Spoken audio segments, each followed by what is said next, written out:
On your mark, get set. Let's go. I can't do it. We'll do it live. Do it live! I'll write it and we'll do it live! Mister, will you please wake up? Montana looking, throwing in the end zone. Caught it! Right. Palmero over the head of Jenks. Uribe charges, throws, out! And the White Sox have won the World Series. And that'll do it. It's over. The Golden State Warriors return to a familiar place. They're on top of the NBA world. We're down to 2, now to 1. Here's Jordan. Yes!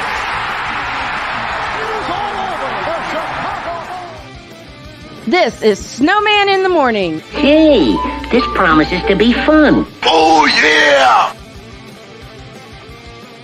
It's Monday. That's right. The Manic Monday edition of Snowman in the Morning with Cole Johnson is on the air. I am Cole Johnson. The other half will join me momentarily. And, well, if you want to support the show, well, you can do it many different ways. You can, of course, subscribe to the YouTube channel, which is Snowman in the Morning 50. There's Snowman in the Morning 50. You can do that. You can also watch us on BS3 Network. How you doing, BS3 fam? Love you guys. Love all of you. You can go to bs3tvlive.com, or you can go to the Roku app. And I was just say Roku TV and hit the app that says BS to the 3. And if you want to show financial support, what you have to do, that's simple. Just go to $ Tollman Dr. K50. That's Tollman Dr. K50. And you will be helping my man go from Indiana to North Carolina. But enough with the, I guess you say, the setups. At the bottom of this side, we'll have coffee with Ryan McCarthy. And at the bottom of the next side, we'll have Spivey Notes with Jay Spivey.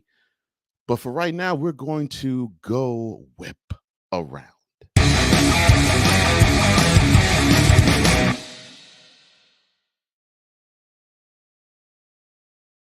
So we had a wonderful slate of games on Monday. One of them happened to be the Sunday night affair. No, let's go to the Sunday afternoon affair.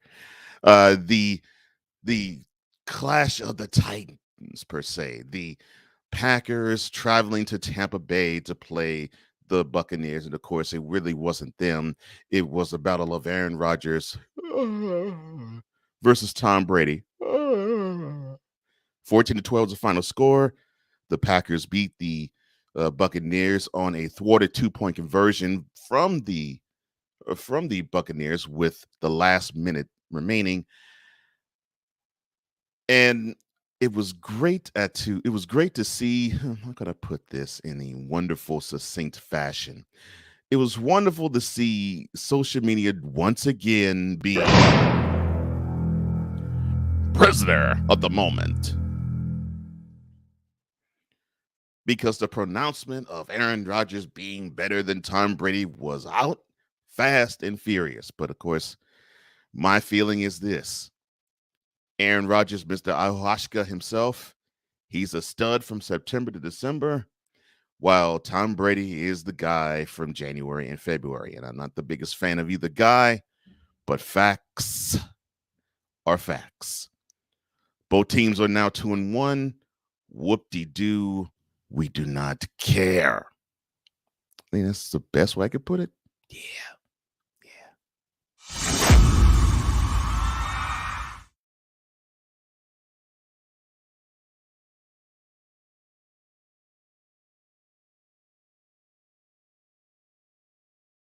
Ugly. I actually called it basically football the way it was supposed to be played, which is basically man on man. Who was more man than the other? The Broncos were more man last night than the 49ers by the score of 11-10. And I have no problems with how the game unfolded in terms of the football score. My issue is with both offenses. From the 49ers side, you all act as though you all are stuck in mud. I don't understand it. You already know you have a stout defense. In fact, your defense should be upset with the team because they have held all three opponents under 20 points, in my estimation. If a defense can hold an opposing offense to under 20 points, that team should win the game. Now, if the team does not win the game, that means the offense is at fault. In 2 of those 3 games, that's the case. And you can give me the excuse of, well, it was storming like a monsoon in Chicago. It does not matter. Does not matter. In fact, the 49ers had a 10-0 lead in that game anyway. So no excuses. That offense needs to be offense needs to be stuck, not in the mud. They need to actually be going. And as far as the Broncos offense is concerned, Nathaniel Hackett, you have a Hall of Famer to be at quarterback. You actually have studs at wide receiver. One who unfortunately is hurt at the moment in Judy. The other in Cortland Sutton, who actually seems to be doing pretty good. You have decent running backs. They seem to not want to hold the ball sometimes, but you have the makings of I won't say great offense, but you have the makings of a good offense. And just like the 49ers, you're wasting that defensive talent. Do better. Both offenses do better.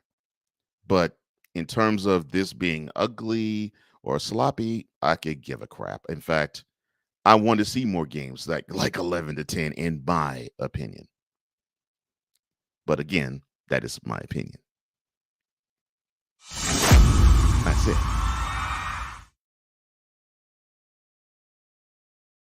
Cardinals yesterday 4-1 to clinch the National League's top seed. They will still get bounced next month.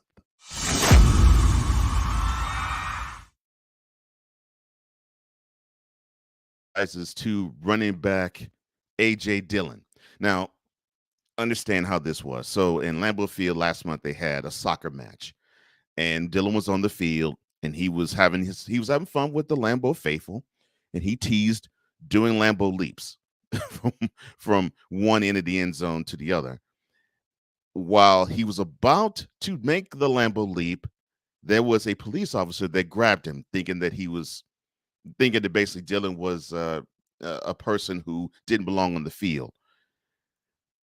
So the officer issued an apology Friday for that incident, and the police department directed him to say that it was appropriate corrective action that he received for that incident. And I'm sorry, it wasn't in August, it was in July. So we saw the evidence on social media. It showed that he was in the end zone. He was greeting fans in a soccer match, and he was about to do leap. Officer grabbed him. But I'm not surprised that this apology happened. It needed to happen. Unfortunately, I think it's too much too late, in my opinion. But you have to be careful with that. You just simply have to be careful. You can't just simply go hackneyed the way that you would go. Oh, well.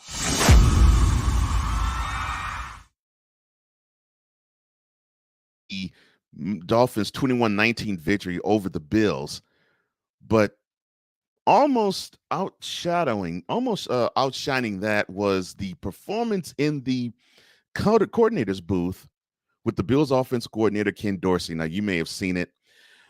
After the lack of execution to end the game, he went absolutely ballistic. You actually saw him basically just take out frustrations on, well, anything he could grab. Game plans, Windows apps, anything that he could grab. Headsets. It was a beautiful sight to behold. In fact, I still laugh at it. And I think Tom. What are you laughing at now?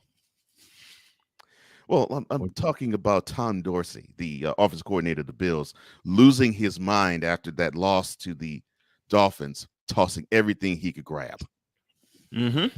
It was absolutely funny. As my partner, Brian Snow, joins me, well, basically, that will now conclude today's Whip Around.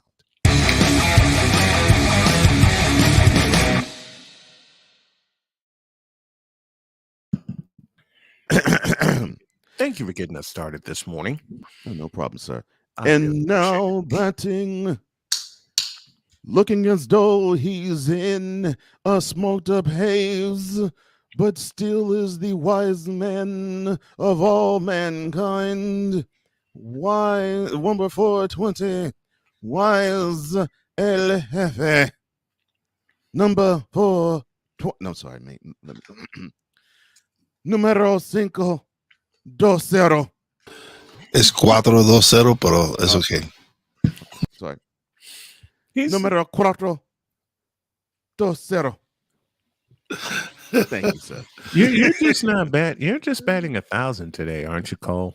No, I'm not betting about scratch one of those zeros. Okay. Well, as you can see, Wise El Jefe also joins us on a Monday. He used to do this on a regular basis, but it's a joy and a treat to have you here, brother. How you doing? I just want to say, I did call that Jacksonville game. Yes, you did. I did call that Jacksonville game. Okay, yeah, you called that Jacksonville game. Yes, All right. yes, That's all I want to say. You, Yes. Spanos. yes. I also want you to know I did call that Bears game too. You did. You did. To me, come on. You did. Oh my gosh! But yeah, you all shame me on the You went against your team. You did. I got to give you that. Yeah. I'm like, you all are seeing something I ain't. They're a bunch of trash. I don't know what you all are seeing. Did Oh, my anybody even pay attention to that Buccaneers Packers game? Just the 2-point conversion that the I Buccaneers took a missed. nap. I mean, I saw the highlights of it, but just I didn't even see the highlights. I took a nap. But in terms of hype, it definitely was underwhelming. Although as a football fan, the score, I loved it. Anything that's like 14-12, I don't mind that score. But like a casual football fan, they would have found that game boring, which makes me even happier. I just wish that Aaron Rodgers would have been buried under the damn dirt. Well, he'll get the chance to be buried under the dirt probably when the Packers win the NFC North again and lose in January. To the chat we go. Victor Locke, as we love you, brother. He says, is it Manny Monday time? Yes, it Good is. morning, all. Yes, it is. Mr. Chris Deeds in the house. He says the NFL has continued to subvert my expectations. I think they subvert Agreed. every one of ours. Agreed. Sig to the Diggy says good morning to the chat. He says good morning to me. Good morning to you, sir. And of course, he probably went on over and say good morning to the rest of you too. He's just that magnanimous type of guy. Mr. Locke says the Sith Lord Brady versus Mr. Hallucinogens. Oh God. Aptly titled Vic. Yes. Deed says, remember when the Packers were finished at the week 1? How's that age after 2 Packers victories? Not aged well. As well as it's going to age in January. Not aged well, but I figured that they're going to have their success. It's January for that team. I could give a crap about September, October, November, and December with them. And I still talk about subverting expectations. Yeah, you got that right. And, you got that right. And says good morning to you, Vic. Vic says the same. Vic also says he refuses to use them. Oh God. And we're off and rolling on a manic Monday. Yes. He also says, and now the kingpin is taking his seat. Indeed. A nod to the snowman. And let me greet y'all properly. Good morning. As Cole has gotten it started, welcome to the Manic Monday edition of Snowman in the Morning. Back to the chat. Good morning, wise man. A Pizzle says, morning, y'all. And how about the Dolphins? Yes, 3-0. Yes. The only undefeated AFC team. Yep. Happy now, Monday. Man. But no love for the Indianapolis Colts. Okay. All right. Beat the damn. All right. I'm gonna go ahead. Do they get Cole? I got a question, Cole. Do they Sure. get that? Do they get their Yes. Did they get their card I'll back? answer your question right now. Did they get the card Yes. Cole, shut your mouth. I'm sorry. You do not tie the Texans. You do not tie the Texans, and you should. Even though the Jaguars had a really good effort, and they said to destroy the Chargers. They're gonna put some respect on the Jags name, though. No, you do not tie the Texans. I'm sorry. I'll put it this way. Wise. Roger Goodell is thinking about taking the franchise card back from the Colts. I don't care what you say. They get their card back after beating Patrick Mahomes and the Chiefs and suffocating him all day. Well, okay. It's not. It wasn't as much him, although yes, they did suffocate him at periods of that game. They suffocated the hell that special teams took the day off. If it wasn't a muff, it was a fake punt, a fake field goal that messed up. Went awry. If it wasn't that, it was a missed field goal. If it wasn't that, it was the guy who had the yips with the muff decided to let the ball roll and he had the ball down at their own one. No, that was a special teams big time L for the Chiefs. And now, yes, the offense did wet the bed. Yes, the New York Football Giants to absolutely Playmaker is echoing that sentiment. Then I will. I need the Giants to save my weekend, he says. I want the New York Football Giants to absolutely. What's a proper word I'm looking for? Help me out, Chad. What's a proper word I'm looking for? Dismantle, dismember. I would just take just winning. That's all. I would just take a win. I don't care if it's 10 points, 5 points. I just take the defame. I want to put demolish. I do want to see. I do want to see Cooper Rush get a little bit smacked around because everybody's making him the second coming of whatever.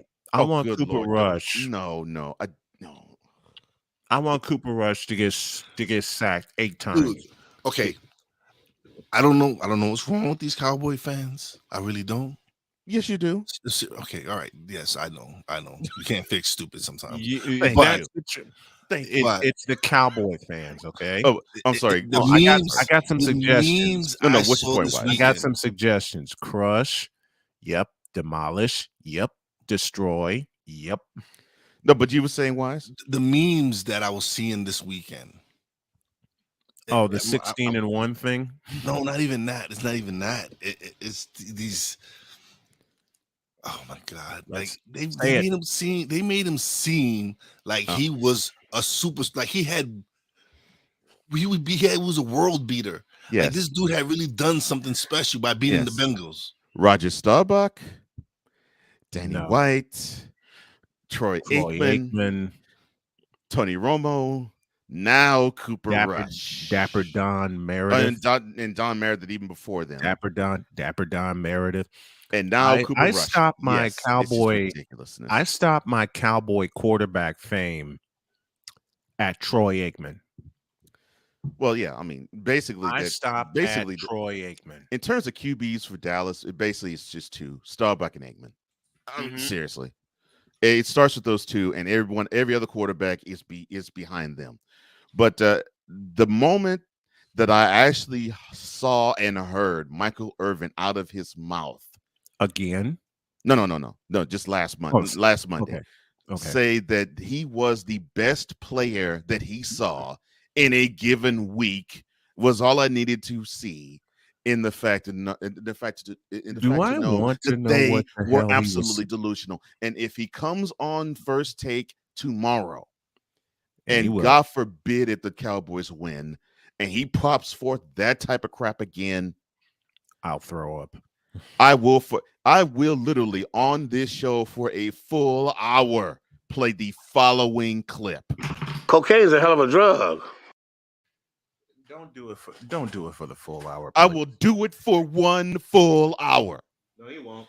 Because Michael Irvin will get on that show he would say that Cooper Rush is, yes, once again, the best player in the National Football League for a given week. So you're basically saying that I need the Giants to smack him around. Yeah, I need the Giants to beat him into submission.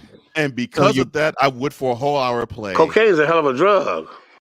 So you're basically saying that these stupid, idiotic, ass backwards Cowboy fans, idiotic, bass backwards, believe. I can't believe I'm going to borrow this, but I'm going to do it anyway. Say it, and I'm going to say it with your chest, Brian. Say it with your chest. Say it with my chest. Say it with your chest. Here it is with my chest. So these stupid, idiotic, dumb, back-ass words Cowboy fans really believe that Cooper Rush is still the best quarterback in the world. All right, I'll finish that off. Please do.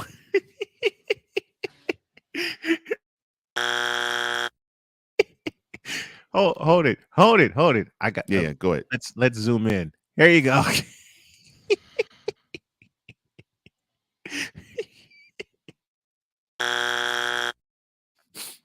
Just utter ridiculousness, man. Yes. I don't get it. It's look, but what makes it even funnier, and I know Wise, you heard this too, because you said you have fam who's Cowboys fans. So do I.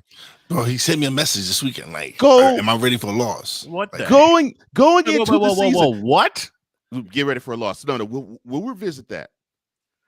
Going into the season, before the Sunday night game they played 2 Sundays ago, people were saying that Dak was their guy, and that he was going to take the team to the Super Bowl, and that they believed in him when he said that, people are counting this out. Basically, his annual statement of they're counting this out. We're the underdogs. We're gonna show them up and show them wrong and prove them wrong. They were saying, and that was their guy. Now all of a sudden he has his thumb injury, and it's Cooper Rush who's their savior. I just don't understand it. And if anybody in the chat, if Wise, if Brian, if anybody at BS3, and definitely anybody at BS3, because there's a lot of Cowboys fans in our family, and anybody on YouTube, as well as the STM Sports Radio Network that can answer that question for me, please enlighten me, because Cooper Rush ain't it. And don't give me the Cooper Rush equals Tom Brady comparison either. Cooper Rush is a backup. Listen, okay, they're just delusional. Like Cooper my cousin, I love my cousin. I do love my cousin. I love him, but he's like, dude. You sending me a message. The game hasn't even been played yet. Like, you got a backup quarterback. Like, okay, yeah, I got Micah Parsons. I get it. Yeah, I'm happy. I got Micah Parsons. Great. See, but they keep forgetting.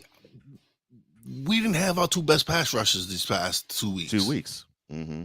Yeah, and we getting both of them back. Mm-hmm. And we getting both of them back. Oh, you get both back? Okay. Oh, we get both back.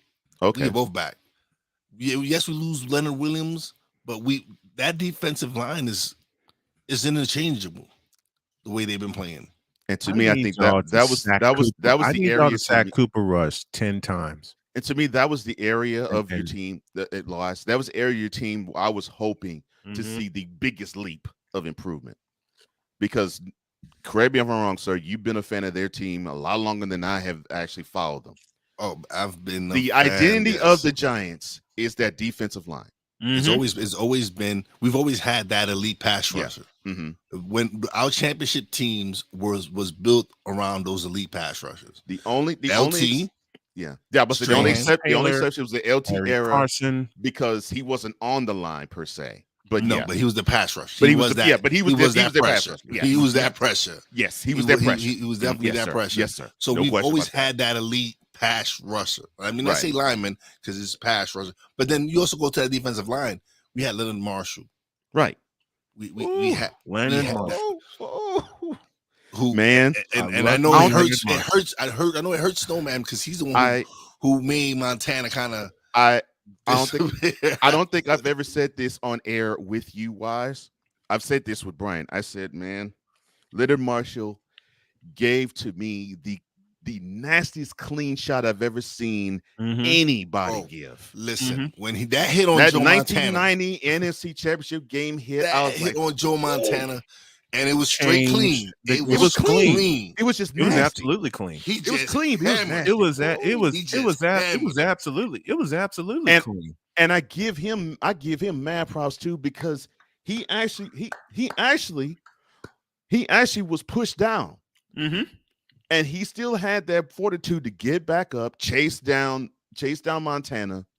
He was literally buried him. It was Guy McIntyre who was I believe it was Guy did McIntyre who was opposite of Leonard Marshall on, and he did his job. He did his job. He just listen. I got nothing but love for the football giants. Mm-hmm. I said it that day, January 13th, 1991, when my buddies at college were teasing the daylights out of me. They said, "Well, what about your 49ers now?" I said, "Look, I bow to the Giants, okay, mm-hmm. and I picked them to win the Super Bowl 2 weeks later, on January 27th, 1991." And they said they're going up against the Buffalo Bills, and Buffalo can't do a damn thing if they don't have the ball. And that's I said that statement that day, 2 weeks before the Super Bowl. And that was you told the game plan, because that's what happened. Because when you hold the ball for 40 minutes, mm-hmm. that was the only defense against that no huddle back then. That was the only defense against. And for Drew, it's not a sweater, it's a sweatshirt. All right, it's one of my favorite sweater. It's one of my favorite. It's actually a zip-up hoodie. It's one of my favorite hoodies, and it's one of the first things that Dr. K bought me. Well, this is the first thing I got when I met Dr. K. Mm-hmm. And we need to push a button because we got someone special waiting. Because it's time. Let me clear this. Mm-hmm. So we got someone special for us. It's Monday, and it's time. Yes, it's time to go sip. It's time for some coffee. I'm gonna go get my coffee right now. All right.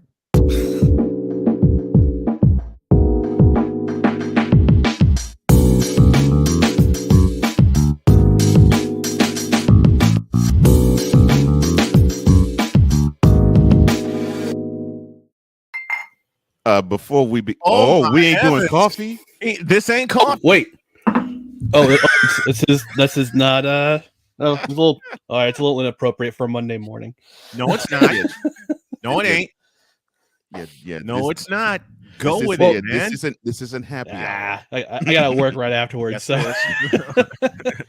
Ryan McCarthy joins us as he does every single Monday, 8:35 a.m. Eastern.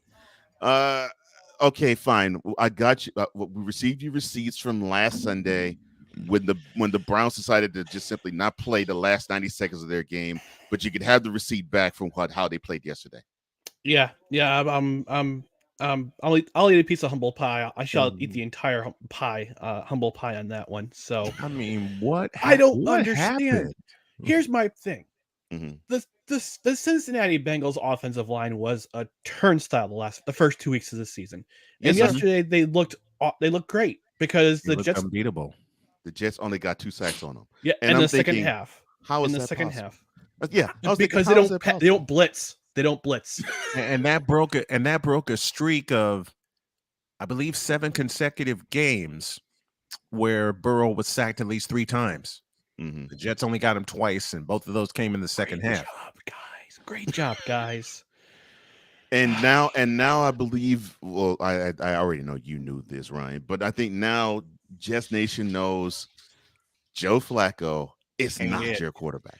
And praise the good Lord above that Zach Wilson's coming back next week, because I've had enough. I've had enough of Joe Flacco. I think we all have had enough, even as non-Jet fans. There's a reason why he's a backup enough now. Of Joe Flacco. Yes. There's a reason why he's a backup in this stage of his career. Absolutely. Let's just get that out of the way. I mean, we're celebrating Joe Flacco wise. I know, 4 field goals. I know 4 field goals. No. Yeah, we'll see. We'll see. You don't win games with 4 field goals unless your defense is awesome, and their defense was awful in the first half yesterday. It was.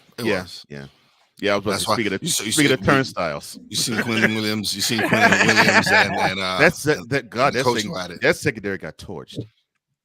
Yeah, that secondary is LaMarcus Joyner. I think there's only one team that offered him a contract in free agency. It was the Jets. And they put him in the lineup, and they, for some reason, either because there's lack of depth or they just don't believe in Ashton Davis anymore. And I believe it's the latter and not the former. Yeah. Unfortunately, yeah. But on that last touchdown that they surrendered to the Bengals when it was basically the game was over, he and Sauce Gardner miscommunicated where it should have been Sauce Oh, Gardner on man. Jamar Chase, and Yep. Best and athlete. wasn't. Yes, Marcus I Joyner agree. should be selling T-shirts in the parking lot, or should be selling Selling selling t-shirts Shares in the parking lot. I 100% agree with you. You're supposed to put your best athlete who actually has the skills to cover Yeah. on the best receiver. I agree with you. Yeah, Mhm. yeah, and he was frustrated. Sauce was frustrating Yeah. Chase for a good part of the game. For You most of the saw game. you saw a little clip of Chase trying to grab his Sauce Gardner's Try to free him. mouth Mhm. guard. Yeah, Mhm. try to Just free trying to himself. grab He his couldn't. mouth guard. He's like, nah, not about that. But Yeah, so you I'm got glad you have a dog with him. So if you all can Yeah. build around him and in pieces like him, the I think things are looking up for the Jets. However, they just have these other pieces that they surround. They them have with dogs some at both corners. They got dogs at both corners. You know, Sauce Yeah. Gardner on one side. DJ Reed is playing Most true. exceptionally well That's Yes. true. this season. That's true. That's true. But their backfield and their secondary, their safeties are, and their defensive line has I love that. the most. Say that again, please. Their backfield, their secondary backfield is kind of and their defensive line, which is supposed to be the strength of that defense, the most Right. overpaid. They're the most overpaid, Mhm. overpaid and underproductive 'Cause they defensive could line not in football. generate. And They yeah, the could big not thing was, generate a pass rush. and No, the they big thing can't. was, Bingo, we got Ryan. the reason. Look, Carl Lawson, he had a monster offseason. He looked fun, but no pass rush.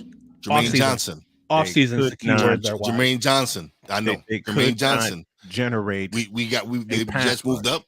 No. Jets moved up to get him. He's supposed to be doing something. He doing has half a sack so far. A half and a sack. then At you least see you Quinn have- Williams. cut him. At you least see you Quinn have another Williams in the- 14 in the games to off- go. Well, 14 games of what? Misery? This team is so. This team. Oh What's my the- gosh! What's It's the acronym for Jets again? just End the suffering. It's just end the the season. Jets Yes, just acronym. end the suffering. The, That's the cold. Jets acronym reminds me so much of the Cubs acronym. Completely Lord. useless by September. That's a cold shame. It's anytime the you get a truth. shot, though, but anytime you get a I never shot, you thought I would- would compare. you never miss a shot at hitting them. You just You You're already damn know right. Wise. You're damn right. You don't miss a shot, man. You're damn Like, right. Because I it's lived in the White immediately Sox fan useless contract. You by have to knock September. you have to Oh, knock your man. north side. I thought down. I thought I was bad. I I thought I was a never, real Red Sox hater, but I don't ever attack them like that. listen. I never. Like I thought I I was a real never sexy Red sympathized- Sox listen. hater, but I'm like, damn, B just be going at the Cubs any chance he get. Like it could Listen, have nothing to do with the I Cubs, and all of a sudden really he's just don't taking a shot at him. care about the scrubs. I never have. I never will. Okay? I never thought I would mix the Jets acronym with the Cubs acronym, but Equal amount of misery. That's Yes. what it is. It's an equal because amount of they misery. bust Oh, the out Cubs have for been a on longer. year. Listen, they bust out for a year. 2000. Matter of fact, 2015 when they beat my first favorite baseball team, the St. Louis Cardinals, in a playoff series. Oh Lord, the memes that were popping up online are worse than Coffee. This is for you. They were worse than the memes that popped up when the butt fumble happened on Thanksgiving night 2012. Oh, speaking of that, They were Ugh. horrid. So- okay, and so- they were all tagging my ass. They were all tagging my ass. They were like, "Oh, what do you think about the Cubs now? You know what they said about what the hell's that movie? Oh, Back to the Movie 2000. You know what they said Back to about the Back to Future. the Future 2. Back to the Future 2. You know what they look. They beat Miami got in so Cup mad. to the Future too, and the I got Miami's an so NL mad. team. I got so mad that I one day opened my microphone and I said, "You know what, Cub fans? I hope the New York Mets," and the Mets hadn't won their series at the time. They were tied 2 apiece with the Dodgers. And I hate the Dodgers, but that's later. I hoped that I said aloud, and Victor can vouch for me. and I was going through hell at the time, personally, I said, I hope that the New York Mets beat the Dodgers and then take a broom to y'all sorry asses, because y'all don't deserve a World Series. Well, shut my mouth and call me corn pone when I heard Howie Rose say it's in there, strike 3 called, the Mets won the pennant. I went nuts. My old roommate, who unceremoniously kicked me out of his house, and I'll explain that after we get McCarthy out of here, because I got a Snowman's take that's going to be fiery. Like, a more popular YouTuber who goes by the name of Urinating Tree did a video on the legacy of failure of the New York Jets. Okay? And the way he described it was they had a chance in 2015 to get into the playoffs by simply beating, how did he describe it? The lowly Buffalo Bills. I'm going to use Tree's quote. The walking mediocrity that is the Buffalo Bills. And close quote. And then that game happened at Rich Stadium. And yes, I still call it Rich Stadium. And then all of a sudden you hear him go, all right, this is the Jets. And all you can do is describe the Jets drafting as legendarily bad. These were his words. Sad. These were his words. If y'all haven't checked out Urinating Tree, I am plugging him right now on this program. He is fantastic. The Jets. That is just those were, check out. It's called New York Jets Professional Football's Butt Fumble. That's the title of the video. Speaking of butts in football, what did you think about that butt punt that we saw yesterday? Punt. It's fortunate it didn't come back and bite Miami in the ass. Yeah, true. Yeah, all right. Let's just say that. Yeah. So coming back to the Cubs, I'm just going to use a hit song from. Let's go, man. Yeah, speaking of the Cubs, Victor Law says you got to continuously shell Cub them, otherwise they spread like roaches. I'm sorry, Ryan. Wait a minute. I had to put that in there for you. That's fine. I unfortunately in 2014 and 15 lived with a Cub fan. I lived with a Cub fan for 9 long months. I can compare that to living with a pregnant woman, which I did when Liz delivered my daughter on March of 2013. But these 9 months living with a Cub fan, God help me. Yeah, well, I lived with a Yankee fan for a couple of years, but go ahead, Ryan. So no, you don't want no Cub. A Cub is a team that don't get no love from you. Quote this is true. No, he's not. I love it. Yeah, I love it. Let's say good morning to the Hawk TV. Oh my God! Cannot listen to Scrub the same way ever again. What's up, Hawk TV? Listen, you're welcome. Thank you, Ryan. Thank you, Mr. McCarthy. The Hawk TV in the house with us this morning. What's up, will the Jets ever see a Super Bowl in your lifetime, Ryan? I gotta pose the question because glad you flew in, brother. Hey, we're glad that you're with us. I mean, will we ever see the Jets in a Super Bowl? I've seen the Giants win 1, 2, 3, 4 times. 4 times, and they've been to 5. 21, 25, 5, right? And they've been to 5, right? 21, 25, 42, and 46. And on the last 2, I cashed in on both of those while I was drinking. I've seen the Dallas Cowboys in the Troy Aikman era beat my beloved 49ers twice in consecutive conference finals, 27 and 28, and then they beat Buffalo's asses both times. Mm-hmm. 30-13 in 28 and 52-17 in 27. And Buffalo had them dead to rights in that. Buffalo had them one. dead to rights in Super Bowl 28. Yep. Just couldn't seal it. Could not seal it. And they turned the ball over, just like what the 49ers did 3 times in the second half last night. Fumbled the ball away. But I'll touch that later. I've seen the Scrubs win a World Series against my will. All right. I've seen the Houston Oilers surrender a huge lead. I've seen my 49ers surrender a huge lead. Yes. In a playoff game. That stung worse than when the Texans blew a 24-0 lead to the Chiefs 2 years ago. I've seen worse teams. I've seen teams that weren't supposed to go to the Super Bowl or supposed to go to the World Series or supposed to go to the NBA World Championship Series. Cleveland Cadavers, I'm looking at you. Get there.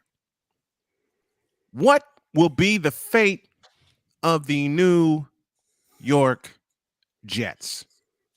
And sell the team and move to London. Send the team.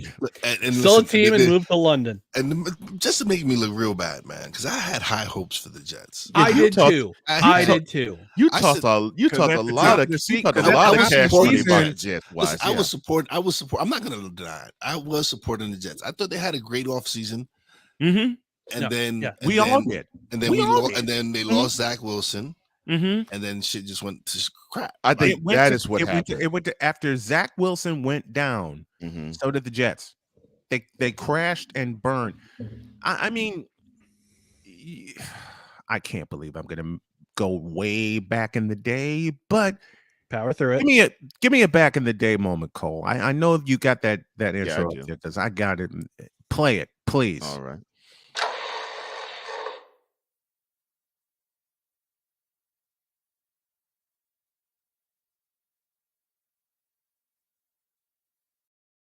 Let's go back in time. Go back in time. Hey, Huey Lewis in the News. Gotta love it. Good song. Gotta love it. One of my favorite soundtracks of all time. Yes. Yep. From one of my favorite movies of all time. I mean, let's go back in time. The New York Jets, the best I remember them, was a duel on the shores of Lake Erie against the Cleveland Browns. Not Clowns, Browns. Oh, the Mark Gastineau game. Overtime classic. I didn't care who won that game. I mean, my whole family was sitting in the living room watching this. And that was the time I really got to know one Bernie Kosar. Mm-hmm. I mean, the Hale Flutie game gave me a clue of what he can do. And then Doug Flutie decided to take a piss on his dreams and beat him at the last second in the Orange Bowl. And won the Heisman, essentially won the Heisman. And won the Heisman and won his bowl game.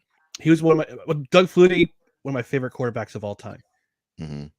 What did Brent Musburger say that Gerard Phelan said? Women, children, and Doug Flutie first. Yep. Anybody who watched that broadcast day after Thanksgiving 1984 knows what I'm talking about. Anyway, January 3rd, 1987. Yep. Now, Ken O'Brien, Marathon by the Lake. The Marathon by the Lake. Ken O'Brien and Bernie Kosar went back and forth. The defenses went back and forth. Mm-hmm. Mark Mosley missed not one, not two, but 3 chip shots. Mm-hmm. That should have won the game in regulation. That should have won the game in the first overtime, and definitely should have won the game in the second overtime. But then the Jets effed up, and Mosley got another chance, the last straight-on kicker, and he sent the Jets to hell. Since that day, unfortunately, remember that year the Jets started 10-1. If I'm correct, the Jets started 10-1. They started 10-1. Yeah, they did. Lost 5 straight. And then lost 5 straight. And backed away in the playoffs. That's right. Backed their way into the playoffs. Backed their way into the playoffs. Beat Kansas City in the wild card. Yeah. Beat the Chiefs in the wild card and lost the Marathon by the Lake. I never knew a football game could go 2 overtimes until A, I saw that game, and B, I called a 6 overtime game in Chicago for a high school game later in the week. And Well, until 2009 and 10, they ain't been the same since. Right, because I listened to them on Westwood One. I think Dave Sims had the call. I listened to them beat the Indianapolis Colts on a walk-off. Mm-hmm. I was coming back from Ohio because I did a basketball game in Ohio, and I had Westwood One in my ears while I was driving back to Gary, and I heard them beat the Colts in a walk-off. And then the next year, they challenged the Colts in... Nope. Actually, it was they challenged... 2009 was the Colts beating the Jets in the championship game. The Jets... Okay. The next year...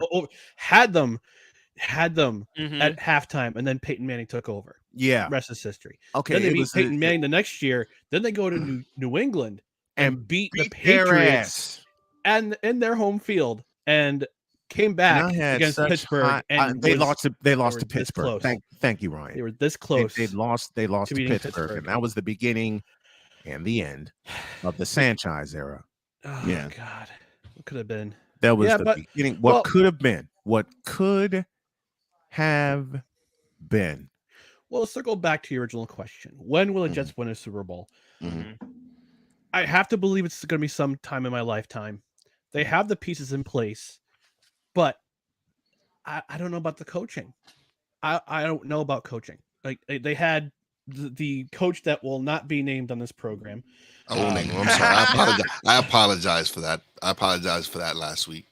Yeah, thank you. I didn't mean to mention his name. Yeah. He's staring at tacos into space. But now they have a coach. I like Robert Saleh. I love Saleh. I think he's a great coach. Cool. I think he is. Yeah, but something's got to change in that defense, and they got to hopefully Zach Wilson will be the quarterback that they're looking for. That's what you know what the Jets that's why they drafted him so high. You know the Jets need a pass rush. That's what they need. This is a pass rush. They need a pass rush, but I'm going to take this from a broadcasting standpoint. One of two gentlemen cannot call their games anymore. Ian Eagle and Spiro Ditas. Every time Spiro Ditas or Ian Eagle, I know I touched a nerve. I'm sorry. He's always calling their games because he's the D squad for their CBS. Like he gets the game that people would rather drink castor oil than watch. It's the truth. Hey, listen. No, they would rather drink castor oil than listen to. They would rather drink castor oil straight. Yep. That is brutal, Ryan. It's the truth. The truth. That is the God's honest, God awful truth. It's the God's honest, God awful truth. I mean, I never thought I would say that I hate a broadcaster, even though I did back in the day when I first got started, but I can't stand Spiro Ditas. He was the voice of the Lakers for a time. He was the voice of the Knicks for a time. He bounced around. Okay. Yeah. Yeah. Who's the voice of the Knicks now? Who is the radio voice of the New York Knicks? Oh, radio voice. I don't know. Mike Green is the Mike Green, huh? Mike Green is the Green is MSG. He's MSG. Mike Green is the main television voice. Yes, him and I don't know who the radio voice is. Yep. Mike Green is the main television voice. The backup television voice, I'm trying to remember his name, is Kenny Albert. Kenny Albert is the backup TV voice of the Knicks. I want to know who the radio voice is because I want to get him on this program. I'm reaching out to a whole bunch of radio voices. I've got Travis Demers on standby from the Portland Trailblazers. I got Bill Schoening on standby. Ed Cohen is the voice. Ed Cohen. Okay. Yep. Ed Cohen. Thank you. I'm going to try to get him on. I tried to get John Ireland from the Lakers, but unfortunately, the Lakers are sealed up tight.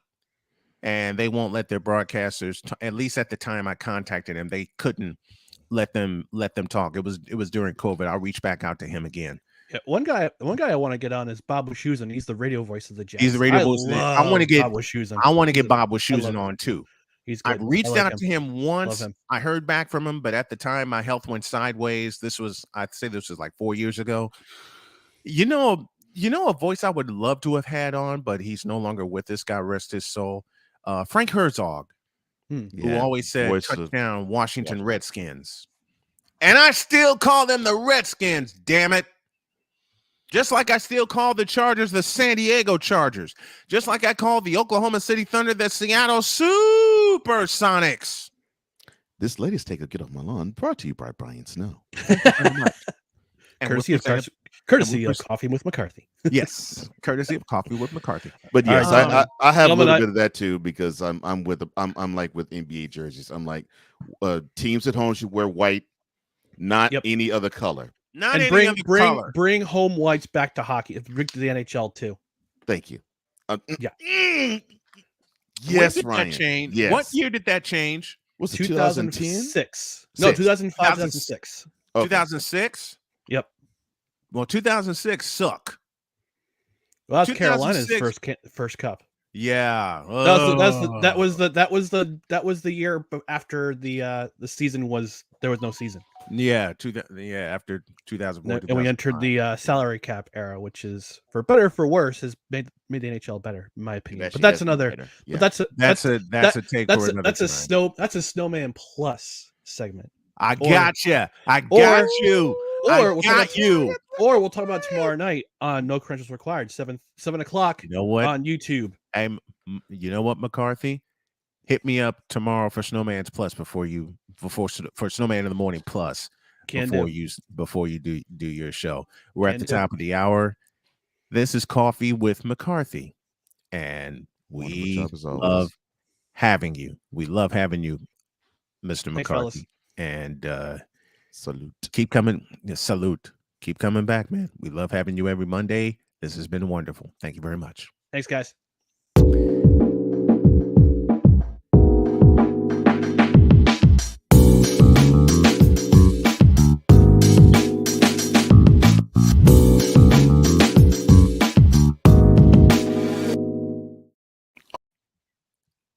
I'm going to love cutting this up. On your mark, get set.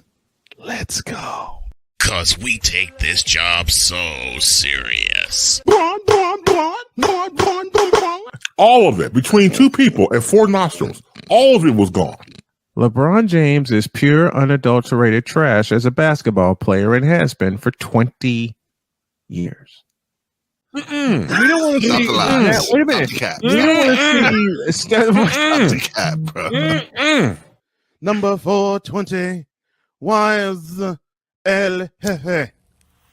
Number 420. I had to do it. Oh man, I thought I missed it. What in the all types of blue hell? This is Snowman in the Morning with Cole Johnson. I can't believe I cut that as well as I did. I can't believe I cut that. Oh man, 3 minutes after the hour, and I can tell this is going to be extended because 11:05 we're going to welcome the one and only Drew Willingham, and that'll be a part of not only the main program but Snowman in the Morning Plus. But now we got to put some fans on the hot seat. Yes, we do. Mr. Johnson, it's all you. Oh, thank you.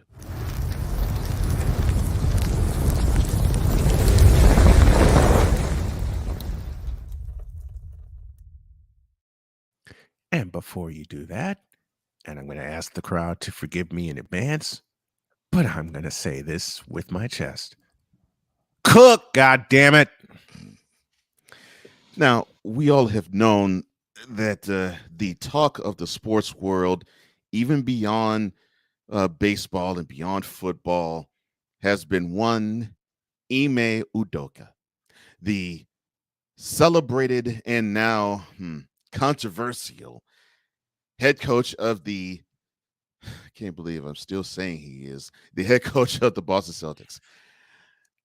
It has been brought to all of our attention that he, because of improprieties of all different sorts of nature, he will be suspended for the 2023 season. Now, I think I have never heard so many think pieces that even weren't involving sports platforms like this talk about him and why it should be he should be gone and he should be fired and all of this. And I've heard the Me Too movement be tossed about and all of that. All of that is wonderful. All of that is great. All of that is fine. One problem. Just one. Just one. And I ask this of the modern NBA fan. Get every single bit of the research done before you have the opinion that you're going to spew. Amen to that. Because all of you, and I really do mean all of you, and I'm actually looking at mainstream media too, look like absolute buffoons and idiots. I mean, seriously, it's as if I could just simply watch teams. It's like I'm watching a TMZ Sports Take, or I'm seeing a black media thing. I forgot what the heck you call it, but World Star Video. It's like I'm seeing that type of stuff. And when you have these types of issues and debates and arguments, it always spirals downward, and I do mean downward, into, well, it is a man versus a woman type of thing. Oh, and God. And here's the issue that I have with how all of this was framed. So the Celtics put this out. They said that they conducted their investigation, and it concluded that this is the only person who needed to have that type of punishment. But they also leaked out that this was done because of a consensual relationship. Consensual. Now for What those, was that key word again? Consensual relationship. And for those who don't know what consensual means, it basically means, how can I put this? Agreement. Both parties agreed onto it. They both had it. Yeah, they was both in agreeing with. Yes. Yeah, I want some, and you gonna give me some. Yeah. Whatever. Yeah. Keep cooking, brother. Go ahead. Mm-hmm. It's an agreement. It's an agreement. It's a conjoining. Like marriage.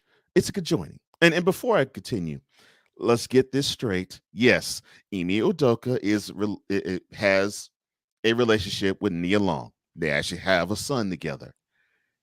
They've been engaged since 2015. They are not married, and they don't have any plans to get married anytime soon. In fact, Nia herself said, and I do mean said, quote, I don't want to be tied down by marriage understandings. I get that this is it's a church thing, and that I understand the ramifications of it, but I don't need a legal document to know that I am with my partner. We are good, and we are good on a daily basis, and that's all that I need. Close quote. So for the record, Nia Long and Ime Udoka are engaged. They are not married. It's similar to Stedman Graham and Oprah Winfrey. They're engaged, not married. And they've been engaged for a long time. It's just that they're each other's babies, whatever's. Ime is Nia's baby daddy, and Nia is Ime's baby mama. Now, with that all out the way. Now he's really going to cook. This is the problem I have with it all. If you're going to say this was a consensual relationship, and you're going to levy such a heavy suspension on somebody,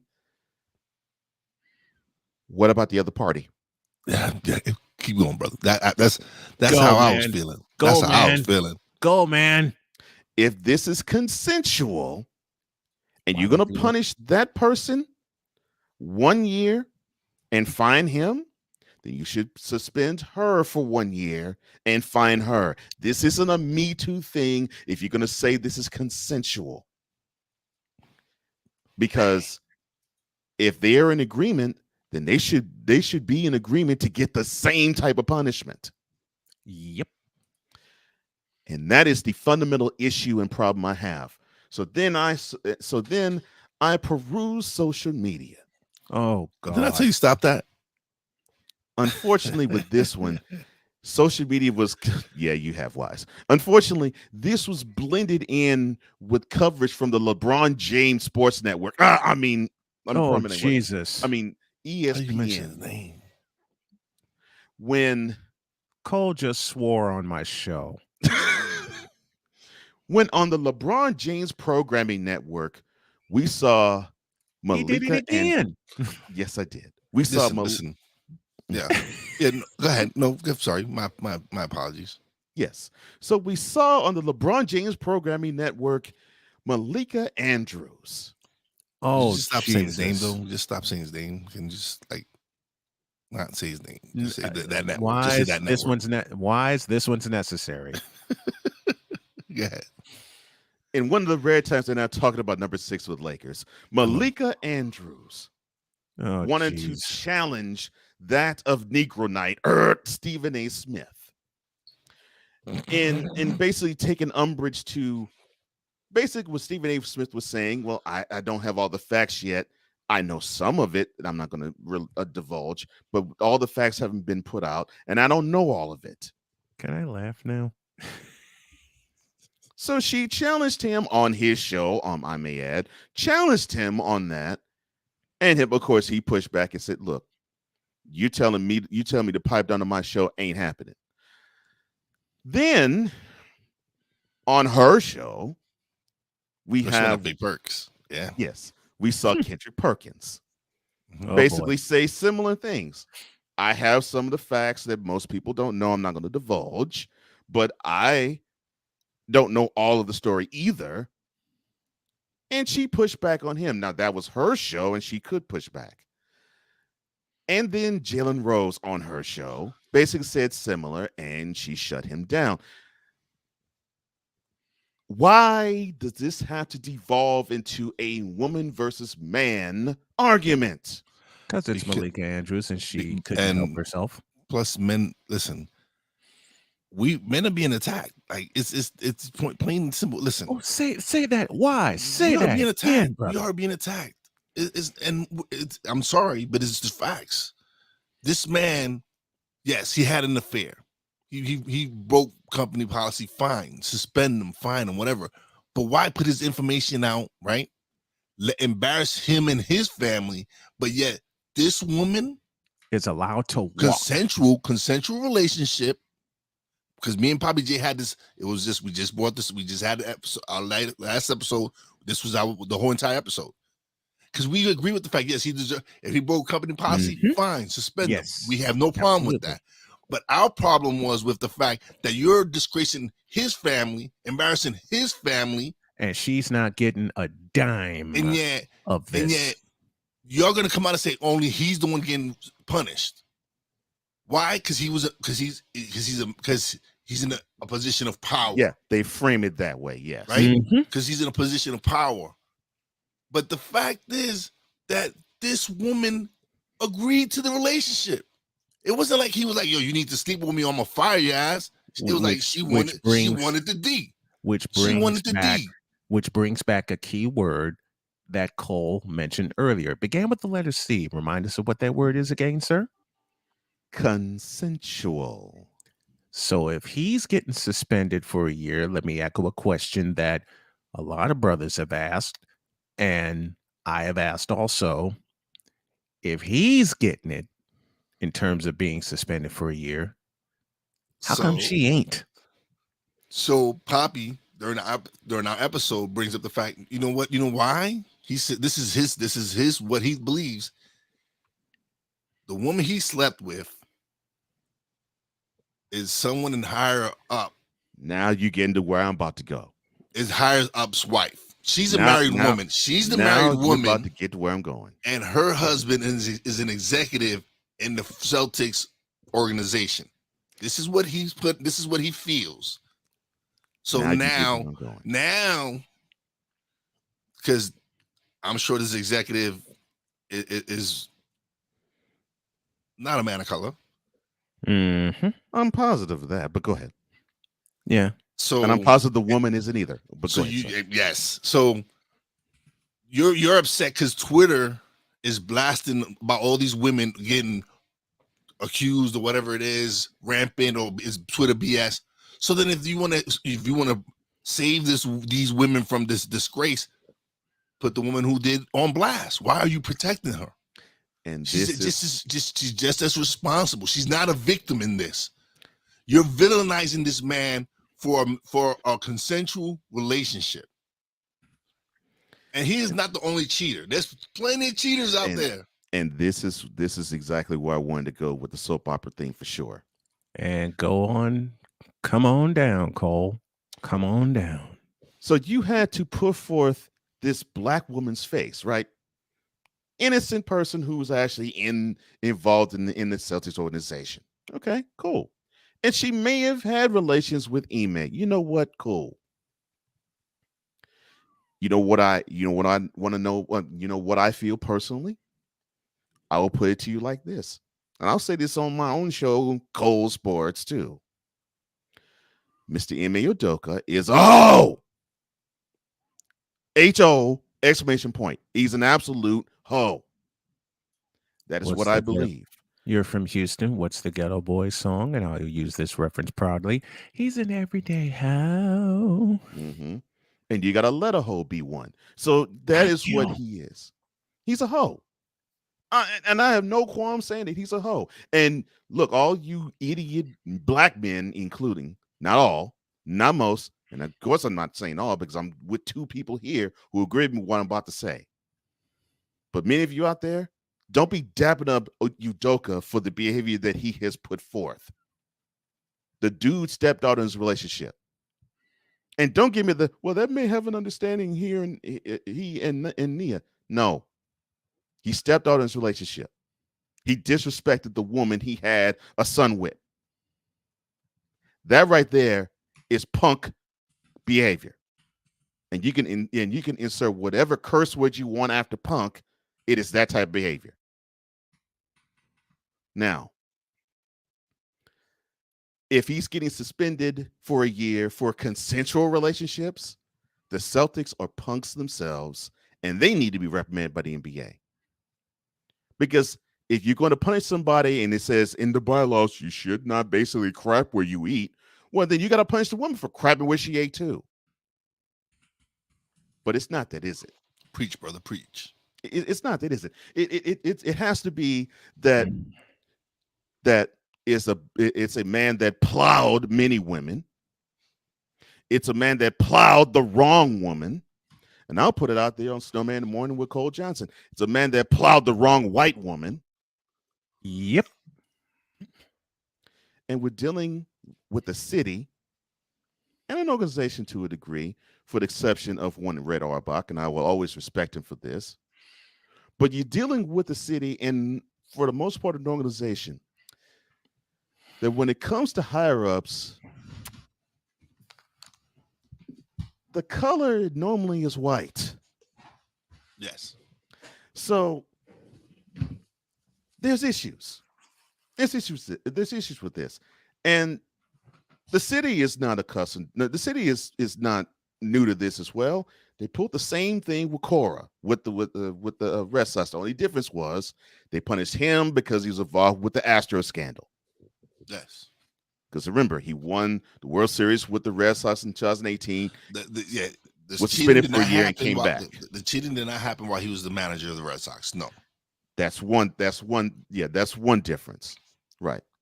The other was that he didn't cheat on his family. He cheated the game, and yes, he deserved to be punished. No question about that. Yes. This is a personal thing. Mm-hmm. And that's why I feel that's why we felt that we had to let that episode go, because we didn't understand why he was the only one being punished, why it was his family only being embarrassed and not hers.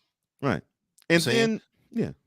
And then it got to for a couple of days when they were thinking, okay, well, the woman that he had this consensual relationship with, oh, that's a fine one there, man. Look, I tapped that too. What's wrong with you all? And this is why I say that this is a soap opera, because it literally is Young and the Restless, Days of Our Lives, Bold and the Beautiful. It really is that, because you're putting forth that energy because you want to see how many people slide in Nia's DMs if it ain't you. You want to see how many hoes slide in that whole emails I am. You want to see the white woman who did get him in trouble. You want to see all of I won't, this. I won't say she got him in trouble. He got himself in trouble. No, no, no. She did- I I'm understand you. I phrasing get it. it that way on purpose because that's how they think. Yeah. But what you said, Wise, is correct. And I've said to these brain dead mental midgets. And you said it beautifully. Ime Udoka put himself in this position. He did. And that's why me and Poppy agreed. Yes, he deserved to get suspended. We have no qualms with him getting suspended. He broke company policy. Fine, suspend him. Yeah. Fire him. Fire. Better matter of fact, you should fire him. He's gonna But eventually be now fired. you're gonna suspend him, take away half his salary, right? And then eventually you're gonna fire him. You're not gonna keep him, but so that another team won't speak to him for this season, right? You're gonna suspend him, not fire him. Yeah, because And they don't yet want the to have another person, team and get a yet the hold of him. person, and yet the person who did the dirty deed with him gets to save face, Because of hashtag Me Too protection. gets to save face. Why is she not getting suspended? Why is her family not being dragged through the mud? Why is her family not being dragged through the mud? I'm so glad you asked that, Mr. Wise El Jefe. Well, her family's not being dragged through the mud because it is all about hashtag Me Too. But there was no sexual harassment. I agree. Consensual adults. I agree. Both agreed. Let's get it on. Not just Ime was like, yo, let me get it. And you're like, no, stop, no, stop. It was like, yes, yes, yes. I agree. I agree with all of that, man. I agree So with all of that. now this, like, again, it's his family and him being dragged through the mud, being embarrassed. Now Leah has to deal with all this question. His son, I'm sure, is in school like, oh, right, screw me. Mm-hmm. But yet, this woman who played a part in it, who agreed to the relationship, I'll even take a step further. Who ruined a home willingly? Not just her own. is being protected. We're protecting the women. We're protecting them. She wasn't protecting it when she was giving it up. Yeah. She ruined multiple homes agreeing to this relationship. Hers and that one, yes. Right. But the reason why you don't see the woman being, I guess you could say, flawed is because of the premise of, well, we don't want to do the same thing with this woman as we have done in many decades and centuries before with other women and shame them for their behavior. The problem is, if it is because he's being suspended for a consensual relationship, she deserves the same treatment as he does. You keep saying that a woman is equal to a man, correct? You keep saying this, correct? So if that is the case, and she decided to step outside of her marriage and fornicate with this gentleman, and was willingly able to do that, and gave her consent, which is permission for something to happen, or an agreement for something to happen. She's a full-fledged, grown woman. Yes, brother. She is. So if you're going to treat Emi Udoka that way, you should treat that woman the same way. And it isn't because it's a female is because she messed up homes, just like he messed up homes. It's because she broke company policy as well. She broke company policy just like he did. Unless the company policy states that a supervisor can't sleep with a subordinate. But I don't like. What is it that they don't want coworkers? Whatever it is, whatever the rule is, it should have been. Listen, he's being suspended. He broke company policy. That's it. That's what should have been the statement. But they want to leak out is because he was sleeping with the chick or doing this, whatever. And now everybody's like, oh, but why would Boston? Boston doesn't get anything from it from leaking this out. Yes, they do. Oh, they get a lot. They get a lot from leaking this out because they looked upon as, well, I won't say heroes, but they looked upon as an entity that will not take having this go on in their organization. But the problem is, though, Celtics organization, adults, full-grown, full-fledged adults agreed to that setting. So if you're going to shame one, you shame the other. Both, yes. And now you shouldn't shame. Now you shouldn't shame anybody, but if you're going to shame one, you shame the other, and that's because that is equal. And that's where that's where me and Poppy had the problem, was that you're embarrassing this man's family and dragging his family through all this. They have to deal with all this stuff, all this pressure, and all this news media, and all this stuff. But yet, the other party involved in a consensual relationship is getting shielded. It's being protected. Yes, being protected. Like I said, me too.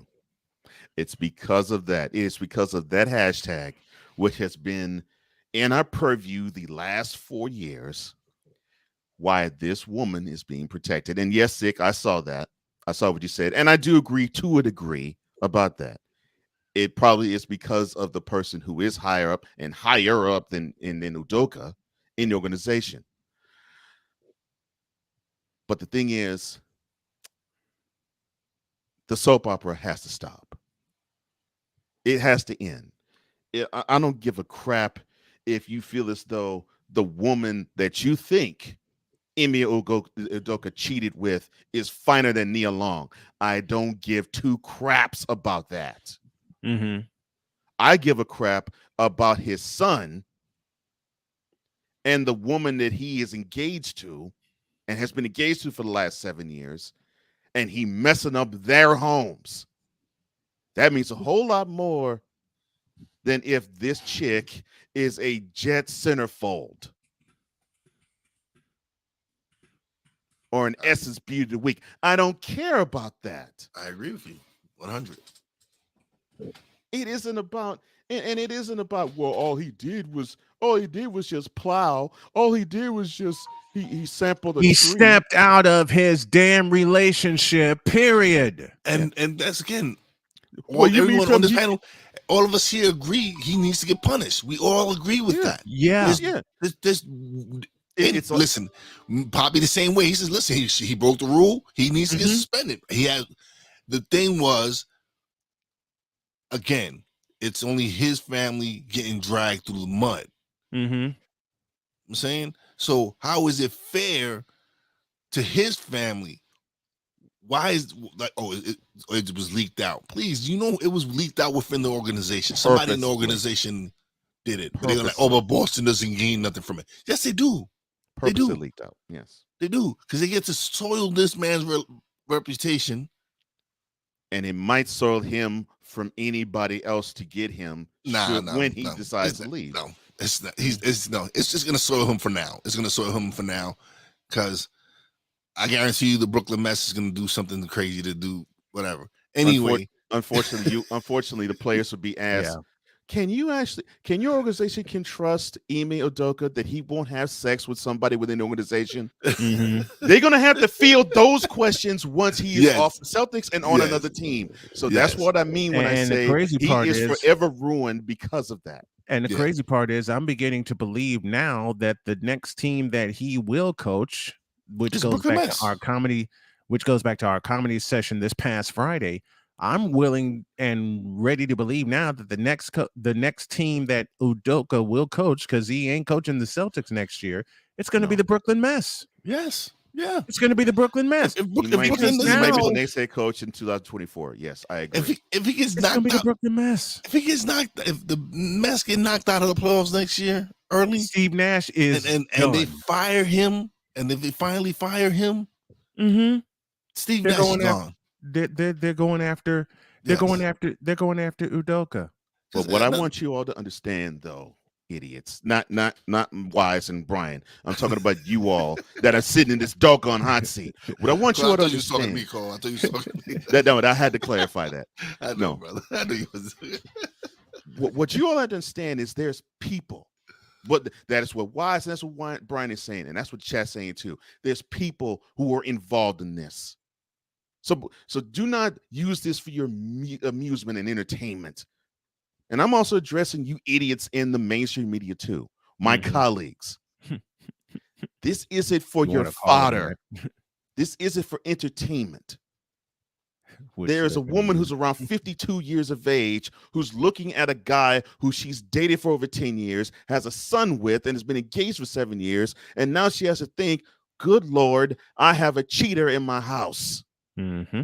There's a son who is looking at his father and saying to himself, Daddy, why did you have to step out on mommy? Daddy, why did you get caught? Now, if he's older, he probably would ask, why'd you get caught? But he's probably saying, Daddy, why'd you go out and cheat on mommy? Well, she isn't good enough for you? You see, you have to think of that before you go and think of the girl that he cheated with is fine. Because it's more than that. It's human lives that's being played here, not some fantasy that you all want to drum up. Which they will anyway. I will say this plainly. Yes, I believe that the consensual part, the woman's being protected from #MeToo. I actually believe that Udoka did more than that. Because if you could suspend somebody for a year and not touch anybody else, then that must mean that he had sex with the wrong woman. Yes. Yes. And there's a possible second result to that. I'll leave that alone for Snowman in the Morning Plus. Yeah. And because of that, we have to allow it to play itself out. But you know what, you idiots? We don't have enough evidence. Right. So let's see what else unearths before we decide to have our fun with this whole thing. And speaking of fun, it's the opposite of having to talk about this with you because you're all the idiots. Get off the doggone seat.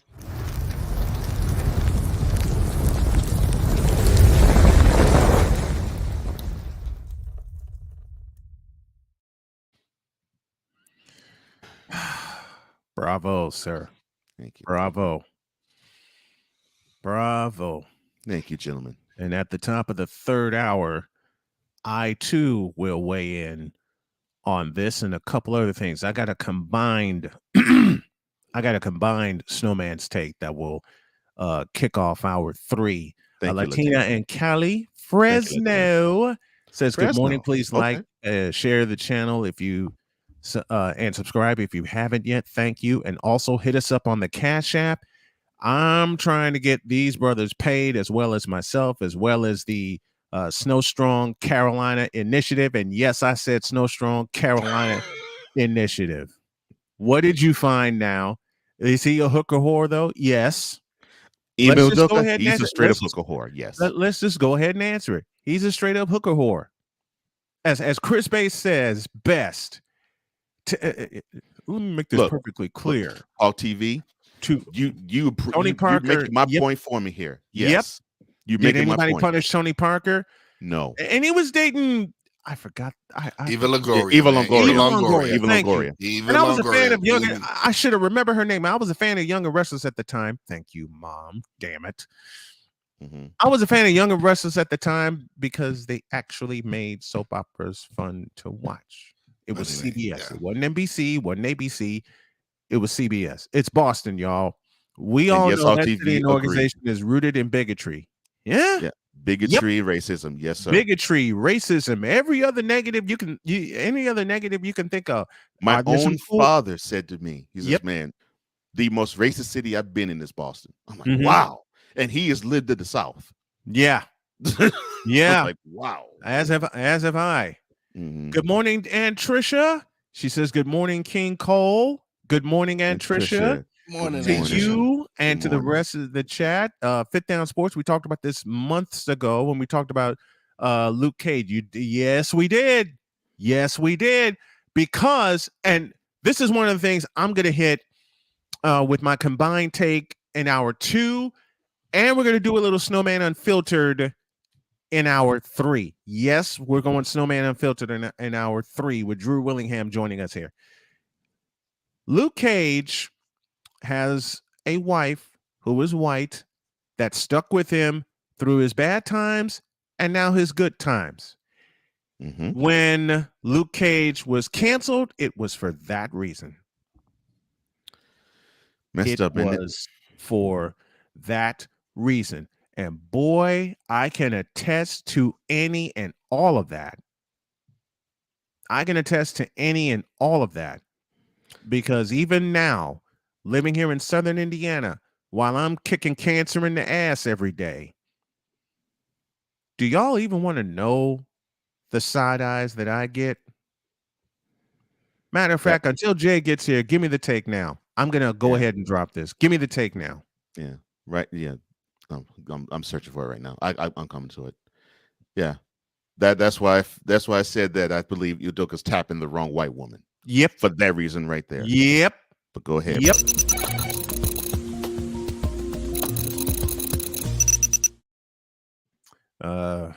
Okay. I'm waiting on you to say something to me, Cole. All right, sir. Go ahead and listen to me very, very carefully. Oh man, gotta put it on hold. Jay's here. I'll do it at the top of hour 3. Okay. Oh, doggone it. Okay. Yeah, push another button. Yeah, no problem. Well, we'll push this real quick.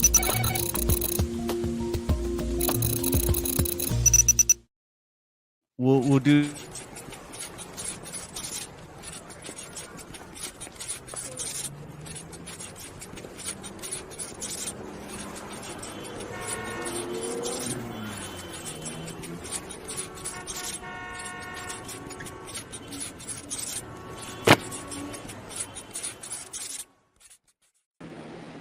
He added the sound I was looking for. Jay Spivey joins us now as we have our Monday Spivey Notes. Good morning, sir. Great to have you. Good morning, gentlemen. How are you doing? Two things to talk. We're doing great, man. 2 things to talk about today. What about those Panthers? No. I don't want to. I want to save that one. I want to save that one. My bad. First of all, and I know Jay's going to go in on this. The North Carolina Tar Heels football team got their ass kicked by the Notre Dame Fighting Irish at Keenan Memorial Stadium in Chapel Hill, North Carolina. And I know Desmond Johnson is crying a bunch of tears right now. Why did it sound like, Jay, that you just threw up in your mouth when Brian said that? Listen, I can't stand either team. But probably for the first time in my entire life, I rooted for Carolina this past Saturday. What'd you do that for? Because I cannot. You hate Notre Dame that much. Okay. You hate Notre Dame that much, yeah. Okay. I don't really hate the school. I hate the football. Gotcha. I don't care who the coach is. I feel it doesn't matter who the coach has been over the years. I feel you. It's arrogance university. I feel that. Did you feel like they are the most entitled university in all sports? I agree. And they act like it. And they act like it all the time. I will say that even though they have won the last 2 games, Notre Dame, I mean. Yeah. That nothing against him really, but everybody's anointed Marcus Freeman as the next coming. No. When he's never been a head coach before. Never. Look like they wanted to put him on the chopping block after that loss to Marshall, though. Yeah, they were calling for his head after the loss to Marshall, and I think it should have happened. Anybody who knows me knows that I loathe Brian Kelly. Yes. Can't stand the sight of the guy. So that means you definitely dislike LSU, which I don't blame you, brother. Well, I don't dislike LSU. I dislike Brian Kelly. There you go. Y'all know I'm a big college football fan, so obviously you're gravitated toward the SEC. Mm-hmm. Right. And of course, LSU is one of the better teams around. But that doesn't mean I have to like Brian Kelly. He's fake. Yep. He's fake. Gosh. He's a hypocrite. Oh gosh! Don't remind me of the fake Southern drawl that he tried to drum up when he addressed the LSU faithful. Oh gosh! And that's the truth. And to think I met him, and he had such a Midwest accent when I met him in 2011. It's not even funny. Oh goodness! Why do you have to be fake like that? Because everybody knows he's not from Louisiana. Right. I mean, I'll take a worn out Ed Orgeron who actually has a natural Southern accent. He's from Louisiana. I'll take that over a fake ass accent that Brian Kelly tried to exhibit. Go on, Jay. And y'all know the reason he left Notre Dame. He knew he had no chance of winning the national championship at Notre Dame. Yep. They have every advantage known to man, but they're not going to win the national championship. They're just not. Not anytime soon. Not anytime soon. And of course, $10 million help, but I'm sorry, they're not going to win at Notre Dame under the current system. No. Yeah, and it's going to get harder for them to win. Yeah, I agree with you. When the expansion happens, it's really going to get harder for them to win because the system's going to do everything, and I'm glad they will, to keep them out of it. Well, again, they need to get in the modern age and get in the conference. And they won't. But of course, you, Jay, being the college football connoisseur that you are, you know that they won't do it because they're saying to themselves, we get all this money from NBC. Why would we want to leave this cash cow to capitulate to the NCAA and want to join the throne? Man, well, y'all know this where you are. The conference they should be in and should have been in for years is the Big Ten. Big Ten. Yes. The Big Ten. They still should be in the Big Ten. They've had two major television contracts, one with CBS, and since 1990, one with NBC. And they had their schedule littered with Big Ten teams anyway. Exactly. And y'all, I mean, you've seen UCLA and Southern Cal move to the Big Ten. It is a cash cow in the Big Ten right now. I mean, teams are going to make a fortune with this new TV contract they just signed. Yep. So why not move? They're too entitled. They're not going to move to the Big Ten. Perfect word, Brian. They're not going to move to the. They're not going to perfect move to word. Big Ten. Notre Dame is too entitled. And again, I go back, and Jay and I have talked about this. We talked about this 2 years ago on my program when I used to tape my show, and now it's live. Thank God for that. They had two of the biggest contracts in college football television history. Forget the Longhorn Network. Forget the SEC Network. It was the Notre Dame Network, first on CBS until 1990, and then they moved to NBC. And the one with NBC that they got in 1990 included a very key word, exclusive. Right. Because with the contract they had with CBS, it was the richest contract with one school in television, but they never made it exclusive because they were still being televised on NBC. Right. ESPN had them. ESPN had them a couple times. ABC had them a couple times.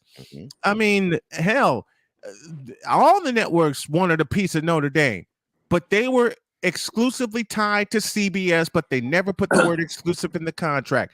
That changed in 1990. Oh, we all know that changed in 1990 when they moved to NBC and they started all the promos that brought Notre Dame to NBC, the exclusive home of the Notre Dame Fighting Irish. Mm-hmm. We all know I'm in ACC territory. Yep. Which, by the way, is an absolute joke in college football right now. It is. And that's unfortunate. That is unfortunate. As unfortunate as it is, it's the truth. It is the truth. It's basically Clemson and everybody else. I went to the Wake Forest Clemson game on Saturday. It was a great game. Don't get me wrong. Yeah, the game was but good. If Clemson is the number 5 team in the country and they're your supposed best team, then the ACC is really hurting right now. Yeah, agreed. I mean, they are. Georgia Tech already fired its coach yesterday. Yep. Mm-hmm. The other teams are just horrible, except for NC State. And I'm not sure they're that good. I'll see how they're at Clemson Saturday night. Mm-hmm. But I mean, the fact that John Swafford, who is the minister of the ACC, bowed down to Notre Dame and said, "Hey, y'all can play 5 games in our conference, but you don't have to join our conference." Yeah, 2 years ago. Capitulated to them like that. And then when COVID came in, Notre Dame didn't have anybody to play, so they said, "Well, we'll play in your conference for 1 year." Mm-hmm. And they didn't make Notre Dame sign a contract. Went back to the old normal way because they won that TV deal. Yep. And they never made Notre Dame sign a contract. They never made them commit to multiple years. They never made them sign a contract. Fit Down Sports. Notre Dame makes more television money than any other school. Even the new Big Ten deal isn't as close, even close to the Notre Dame deal with NBC. Agreed, Dietz. Agreed. Since I will say the year again. The turn of the 90s. Yes, agreed. I will say the year again, and I want you Notre Dame fans to hear me and hear me well. Notre Dame, since they won their national championship in 1989, and that game was televised on NBC, by the way, January 1st, 1990. Since they won that national championship in 1989, and they saw the numbers that they got from beating the hell out of West Virginia on January 1st, 1990 in Tempe, Arizona, the migration began then. It was years in the works because they were starting to do that in 1986. Okay, when the numbers for a couple of Notre Dame games were coming in. Since 1990. Well, look at every year they've been in the college football playoff, or even during the old BCS years. Yeah. Look at how bad they've gotten beaten every single year in the playoff. Oh yeah, ass kicking from Alabama in 2012.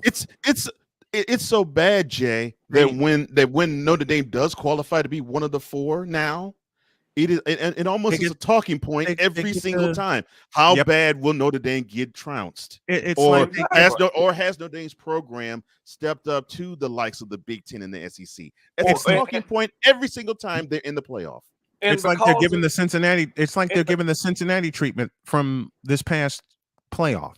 And because the state of New York, really New York City, has no real rooting interest in any other team, they gravitate toward Notre Dame because they gravitate toward Notre Dame. Yep. Gravitate toward Notre Dame. Hype. Oh yeah. I mean, for absolutely no reason. For nothing.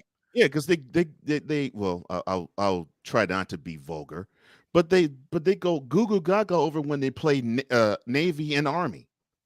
Yeah. Yep. Because both those schools are near New York. And the 1 year Navy finally beat Notre Dame after 43 years, and they beat them on Notre Dame soil.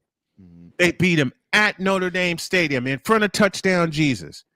Again, I bring up the year 1990 shifted everything in terms of television contracts because Notre Dame, a school, an independent, got the richest broadcast contract in television. The richest. They didn't even pay their radio folks that well. And at the time, it was someone other than Don Criqui. And I don't know if Criqui is still the radio voice, but that's a subject for another time. But since 1990, it's all about NBC and all about Notre Dame. And Notre Dame's getting all this money.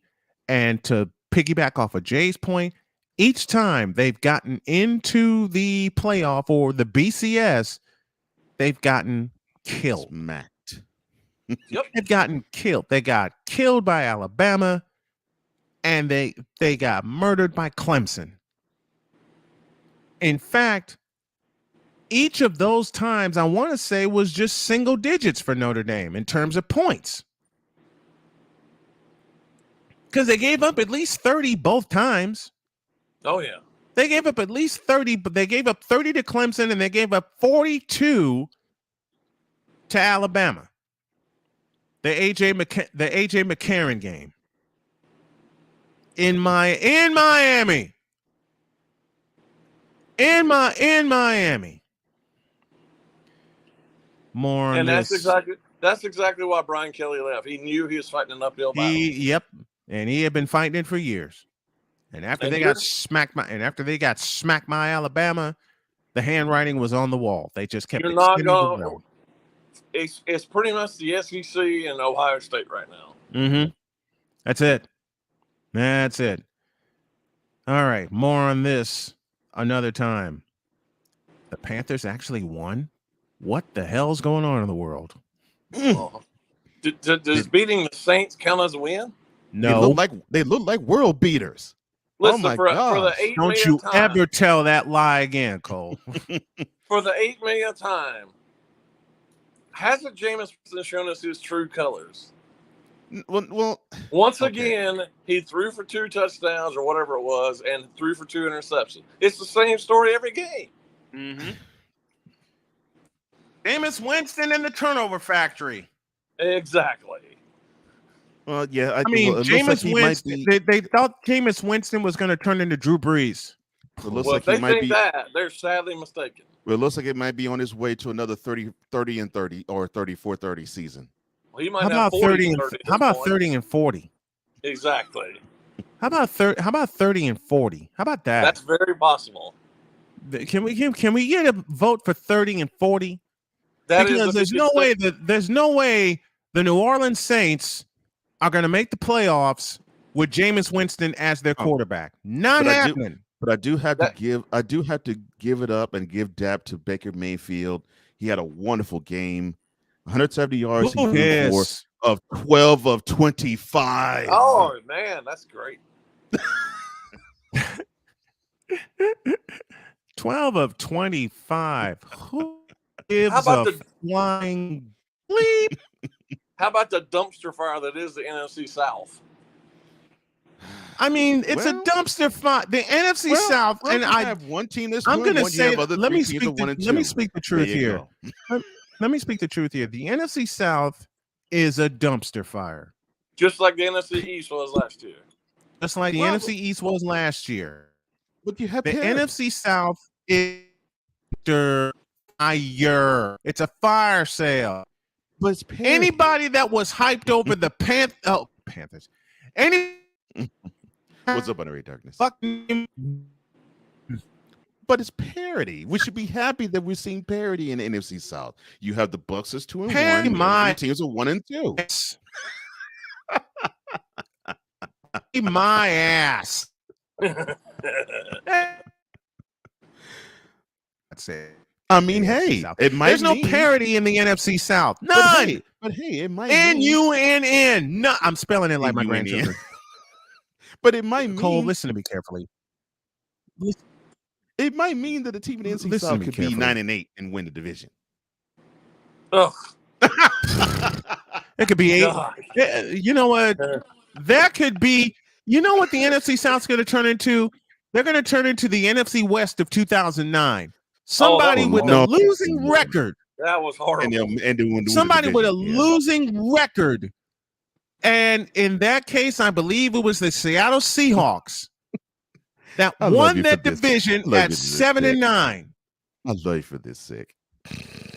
Baker Mayfield is. I know the Bucks have no receivers right now, but they look terrible yesterday. Yeah, I mean, say that they look pedestrian would be a gross understatement. Yes, I just don't understand what the fact. Okay, so what were the Panthers thinking when they constructed this roster? They weren't. As I've been telling. Thank you, Jay. That's the question I have to ask them. Thank you, Jay. When they constructed this roster, they were not thinking. Period. They were not thinking. It's like you all literally have put your chips all the center of the table for one number 22. It's all about Christian McCaffrey. Okay, and it's hurt every year. And he's hurt again. What a surprise! And he's hurt again. I texted Jay when that news came down. Shocked? And what did I tell you guys 2 weeks ago about fantasy football? That he was the projected number 2 pick. Now, how's that working out? How's that working out? How is it that he, on average, misses half a season? How is that possible? On average, he misses that much. Good God gracious. There is 0 chance I would have drafted him number 2. No, because he won't play but maybe 8, if he's lucky, 8 games. If he plays 8 games. Yeah. Yeah. There's no doubt about his talent. There is 0 doubt how talented. God, he's a talented guy, no question. But the last 2 or 3 years, he's barely been on the field. Yeah. And the same could be true about his last year at Stanford. He missed 6 games. Well, he purposely missed the. I think missed the bowl. He went to the Rose Bowl that year. He missed the bowl game. Purposely missed the Rose Bowl because he played in the Rose Bowl against Iowa. Oh, he played in it. I'm sorry. He played in the Rose Bowl against Iowa, and that's where everybody went goo goo gaga, to borrow an edit from my partner. Well, that was he missed the Orange Bowl, didn't he? He missed the Orange Bowl. That's it. He purposely missed the Orange Bowl. And Stanford hasn't been the same since. And for no, they haven't been the same. And obviously, neither has Christian McCaffrey either. And for what? He missed the Orange Bowl. And for what? It's a major bowl. It's a major payoff for Stanford University. And you missed it. And everybody was putting a spotlight on you. And for what? And for what? And if you Panther fans and Desmond Johnson, I'm throwing you under a semi. Ooh, shots fired. Shots fired. Damn right. Wow. And Desmond Johnson and any wine and cheese Panther fan, I'm throwing you under a semi for this. I want y'all to hear me and hear your Godfather well. If you think Baker Mayfield is the solution for you long-term at quarterback, you're sick. You're nuts. No. Don't finish that question. Don't finish it. Because I got that for you. Oh, please. Thank you.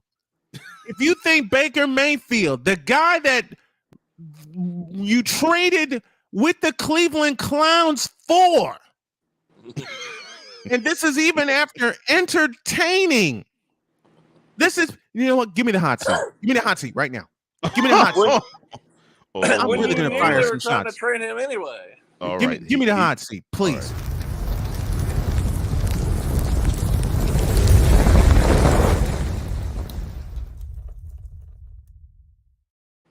Now, this is coming from a former Carolinian and from a person who covered the Panthers for 2 years. Okay? Limited coverage because of my health, but I did cover the Panthers for 2 years. Okay?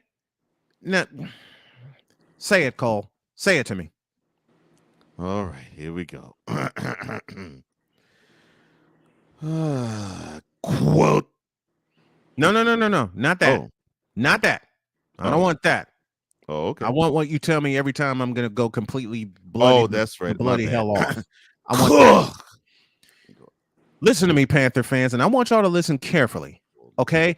Mick Mixon and I, for 2 years, he was on my program each and every week. And what I admire most about Mick Mixon, the former voice of the Panthers, is that he told the truth about his team. Period. Am I right, Jay? Yes, which is a very, no matter whether it's college, pro, or high school, you hardly ever hear that anymore. Mick Mixon spoke the truth. That's why I love having him on. Probably why he's really gone right now. Yep. That's why I had him on for 2 years. Even when I pulled my show from Tobacco Road Sports Radio, I reached out to Mick, and before I could complete my question, he said, yes, I want to be on your show. As a matter of fact, the last time I had Mick Mixon on this program, which was the final game of last year, he made it a point to tell me that whoever took his place needs to be on my show. I've reached out to said voice, and he has not gotten back to me.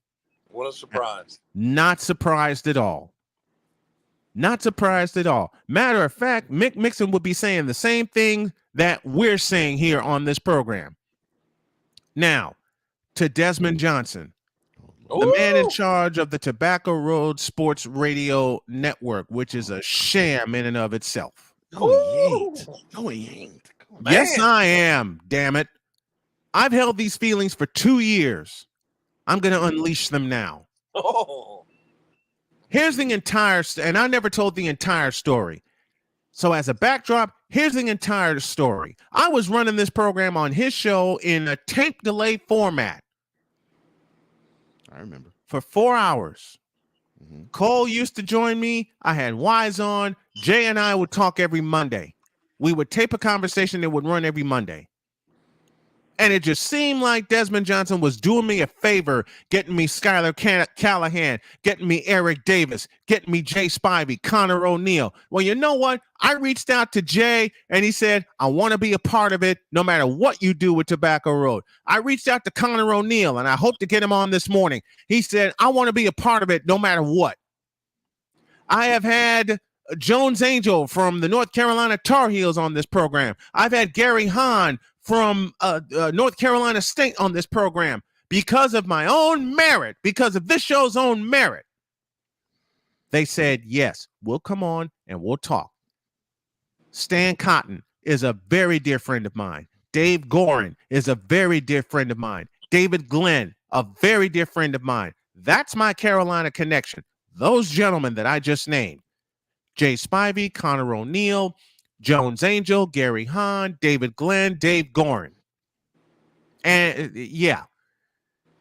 And Sam Farber, the radio voice of the Charlotte Hornets. I reached out to him and I said, though my show's not on Tobacco Radio, would you still mind being a part of the program? Sam said, hell yeah. You just let me know when you're ready. Now, why am I putting Desmond Johnson on the hot seat? It's pretty simple. Money. And Wise, have a great day, my friend. See you, Wise. It's money.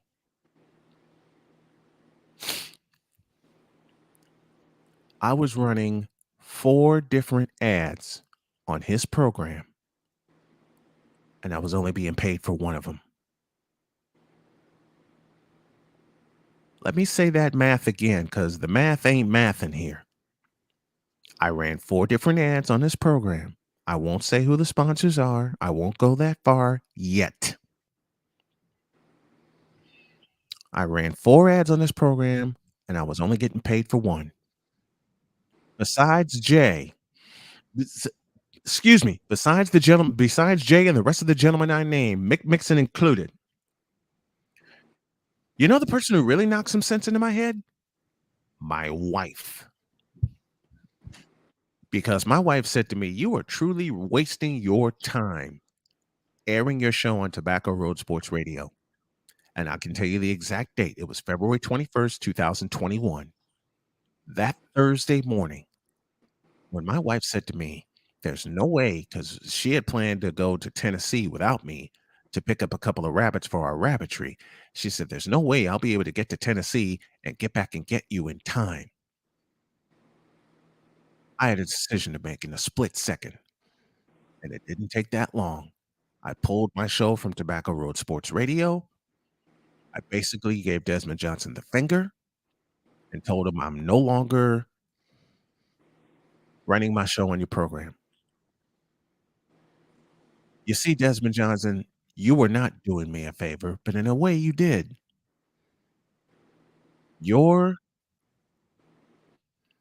I don't want to use the word, back-ass words, business ways gave me the courage I need to step back out on my own. And yes, my program runs on We're Wise Radio, but I trust Wise.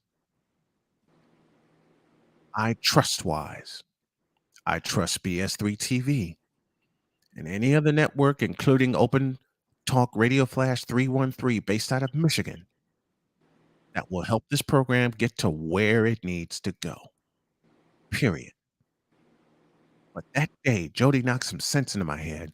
I pulled my program, I shut down my office, and I said, baby, let's go to Tennessee. And she says, are you sure? I said, I'm positive. And on the drive to Tennessee, and I never told Jay this, I'll tell him now. On the drive to Tennessee, my wife asked me a very important question. And her question was, how much were you getting paid from Tobacco Road for each show? I said, baby, I was only getting $50 a month. Oh, jeez. You know my wife fired a dagger at me for being stupid. Yeah, I'll say it. I was being absolutely stupid for trusting somebody that was running a sham of a network. $50 a month. Jeez. A month. And he was acting like he was doing me a favor. Matter of fact, Jay, are you familiar with the blue chip basketball? I sure am. You know, I did that in 2020. I did not know that. I did. I did the play-by-play for that. And I was so excited just to get back behind the microphone. You know that some bitch was only paying me $20 a game. Jeez. I'm dropping all kinds of bombs today. Cause it's time I get this off my chest and truly reset as we drive toward the SDM Sports Radio Network's grand opening a week from today. The soft launch is today, and I still got some pieces to put together. And I'm in the office for the remainder of the day. I'm in the office for the remainder of the day, sending out emails, all kinds of stuff.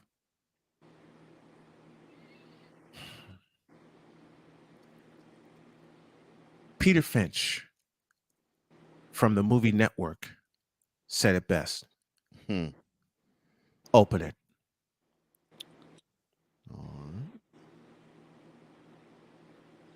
Quote.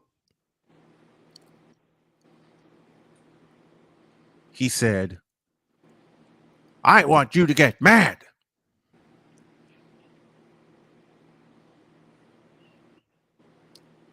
Well, I got pissed. So, Desmond Johnson, you did me the greatest favor ever by cheating the most hard-working sports talk journalist and the most hard-working play-by-play announcer with your shady back-ass word shams. And to think I nearly settled for $40 a damn game from your network in 2021. I understand you have to put money into your network. I get that. But at the same time, you were making an absolute mockery of my 25 plus years of experience by paying me only $40 per game. I got plans when I get back to North Carolina. And over time, and I know Jay is going to smile real big when I say this aloud, I'm coming for every one of your clients. Oh, God. And I'm going to do it the right way. Even if I don't make it back to Carolina, even if we're pulled southwest,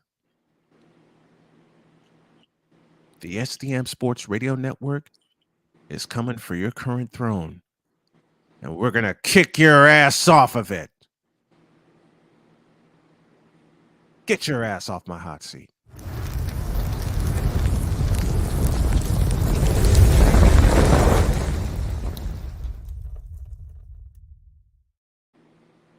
There. Now I feel better. Wow. And Snowman, you'll talk about baseball too. You goddamn right I will. I love baseball. That's the second time I said that phrase. Forgive me, but yeah, I'll throw this on the fire too. Since I'm cooking, you know, Desmond. You know something Desmond Johnson said to me, and said to Jay, because Jay and I had something that we talked about twice a month when I had Jay with me. We talked baseball.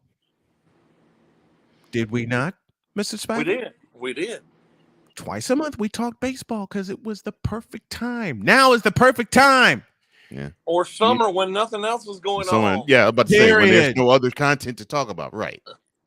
I mean, the time that Jay's been on with us, we've talked baseball during the summer. Local baseball, national baseball, Major League Baseball. It just. Do you know I listened to Desmond and he put the kibosh on that? Citing the following reason. Open it. No. Quote. Nobody likes to talk about baseball. Close quote. I respond in kind. Have a Coke and a smile and shut up. Thank you. How do you know that if you don't ever talk about it?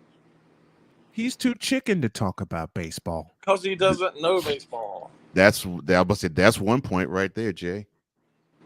I mean, listen, one of the first times Jay and I talked about baseball, and Desmond says our segment was limited to 15 minutes. Do you know Jay and I went 35 minutes? Didn't bother me.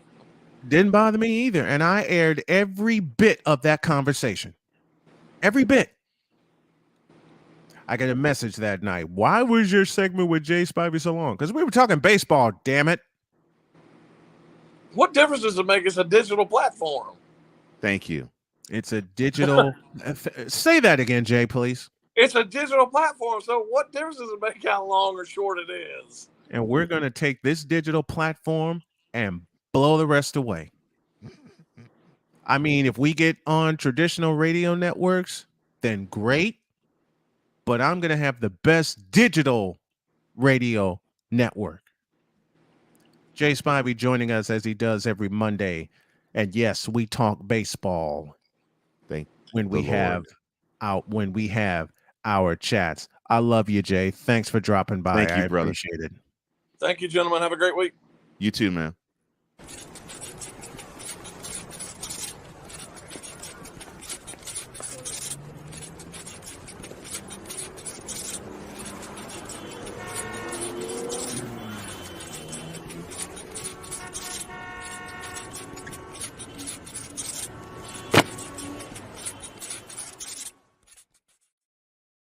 Nobody talks baseball. My ass. If we didn't talk baseball, then we wouldn't have this. That's driven deep to left center field. Gardner is going back. Looking up. See you later. See you later. Astros headed back to the World Series. Jose Altuve, a walk-off two-run homer. And the Astros beat the Yankees 6-4. Win the ALCS 4-2. Thank you, Robert Ford. Yes, definitely. Thank you, Robert Ford. Thank you, Robert Ford. Thank you. Let me go a little further with Mr. Desmond Johnson. And yeah, I'm going to fire some more shots. I'm going to drop a howitzer. There are 3 black baseball announcers that I've had on this program over the years. Paul Oden, Robert Ford, and Dave Sims. Let me say those names again. Paul Oden, the first radio voice of the Tampa Bay Rays. Dave Sims, the fabulous television and radio voice of the Seattle Mariners. And I hope to get Dave on this program right before the playoffs. And the fabulous voice of my partner's Houston Astros. Would you say his name for me again, please? I seem to forget it. What's his name? Robert Ford. Who's black, by the way, Desmond? You know who else is a black baseball voice that you don't want to talk to? You're looking at him. Wait, didn't he have a white wife? Yep. Oh, I just want to make sure you were talking about the person that I was thinking you were talking about. Okay. Mm-hmm. I'm in a good mood, can't you tell? I see. I finally got some ish off my chest I've held for 2 years. Oh, Robert Ford, take us into hour 3. That's driven deep to left center field. Gardner is going back. Looking up. See you later. See you later. See you later. Astros headed back to the World Series. Jose Altuve, a walk-off 2-run homer. And the Astros beat the Yankees 6-4. Win the ALCS 4-2.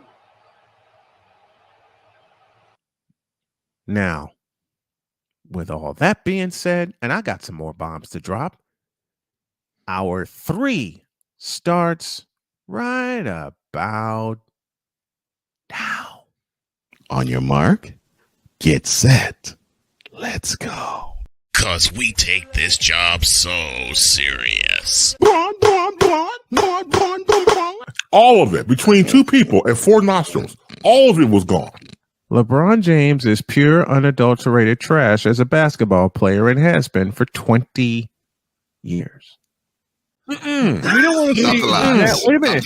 We don't want to see bro. Number 420. Why is El Jefe? Number 420. I had to do it. Oh man, I thought I missed it. What in the all types of blue hell? Yes, it's Snowman in the Morning with Cole Johnson.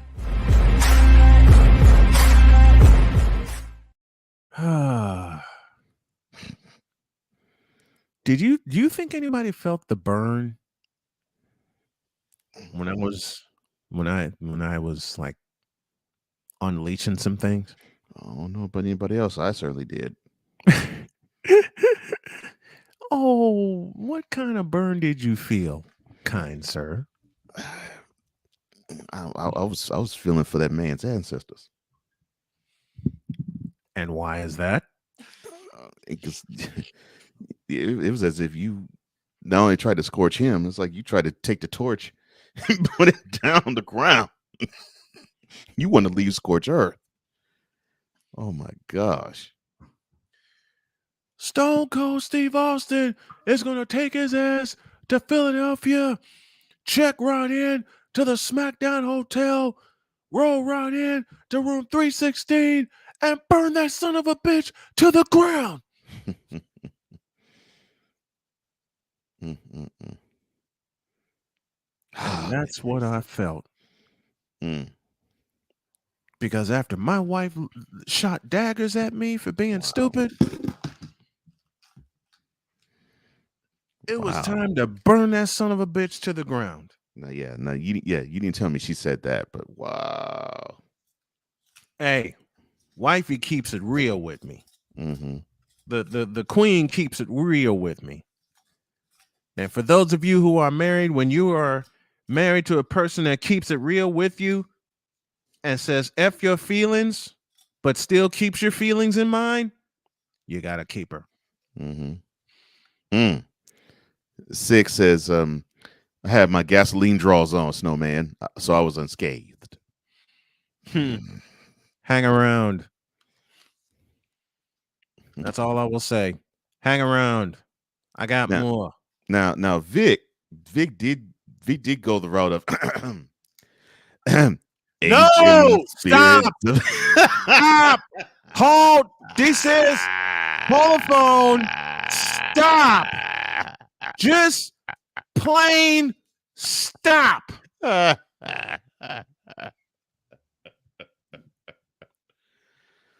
So you see why there is video evidence. They calling for it. Take it down. They calling for it. I don't care. No. I know you don't care, but I want you. I don't know why is to see this video evidence. They're calling for it. Yeah, they are. They are. See, y'all ain't got no sense. Let's do. You got to create a graphic for this. Let's do this. Joker. Going off the board. Yeah. Good grief. Put the comment back up again, please. Oh, sure, no problem. Let's see. Let's see. Where is it? I had it. I decided to. Oh, hold on. I had it. Where'd it go? Here we go. Ah, here we go. Okay.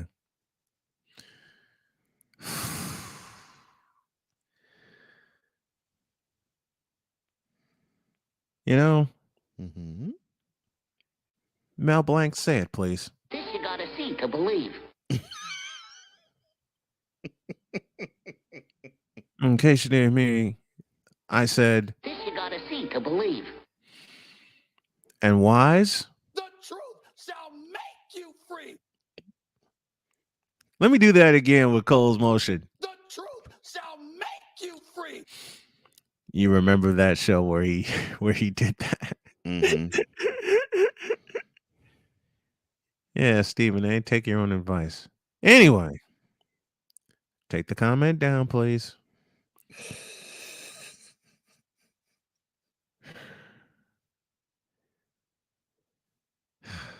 I'll do it, but I'll probably hate myself in the morning. Oh, yes. And for those, I'm gonna hate myself before you do it.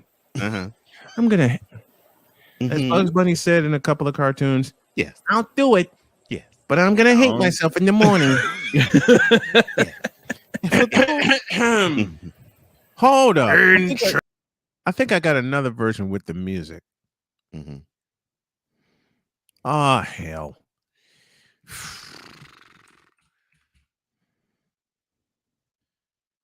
I cannot believe I'm going to do this again. I told you. They calling for it. I told They're you. calling for it. I told you all. Yeah. You didn't want to believe me. I told you. Oh, I believe you. I believe you. It was Wise who says, stop the lies and stop the cap. I knew better. Especially with Victor's crazy ass. Yes. Whom I love dearly. He's been a friend of mine for 22 years. And I'm beginning to love too. Listen, I know they're calling for it. It's hard for me to love Victor. Oh man. Look. See, Victor is like you in a way. Here's what I mean. He says, I told you I was going to do this today. I held back on Friday. Yes, you did. Here's what I mean when I said Victor was like you. Victor has a tendency to climb in my head with whatever I'm thinking and pull it out like teeth. It's like Victor has this mischievous smile when I'm like, I don't want to talk about this. And Victor just goes, oh yeah, you're going to talk about it anyway. It's like when Victor played NHL 94 when we were living together, and that damn sound would wake me up. I could have a migraine as big as Soldier Field, and Victor would. I love you, Victor, for this. Victor would just and I just see the, and I'd go in and go off. What, the alarm whenever, like the siren whenever he would score a goal? Yes. Oh no. It wasn't the foghorn at old Chicago Stadium. Thank God for that.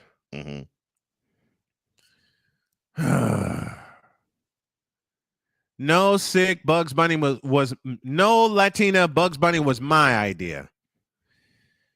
And since they are calling for it, I can't believe I'm going to do this again. But yes, here it is. Ancient spirits of evil, transform this decayed body to Uncle Lordy, the ever-living.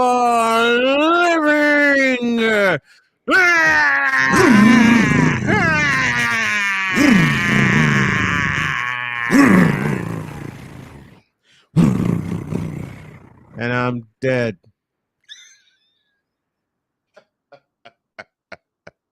Oh gosh! Oh, every time this picture is shown, That's the ugliest blankety blank thing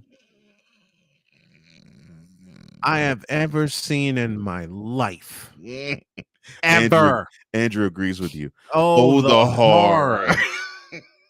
Andrew, you're talking to a Chicagoan. I'm glad I'm not there with Uncle Foot in office, okay? That's what Victor says, though. Is Rob McCarthy okay? No. No. Because the original clip, we had Ryan on while he was on vacation, and we killed his vacation with that.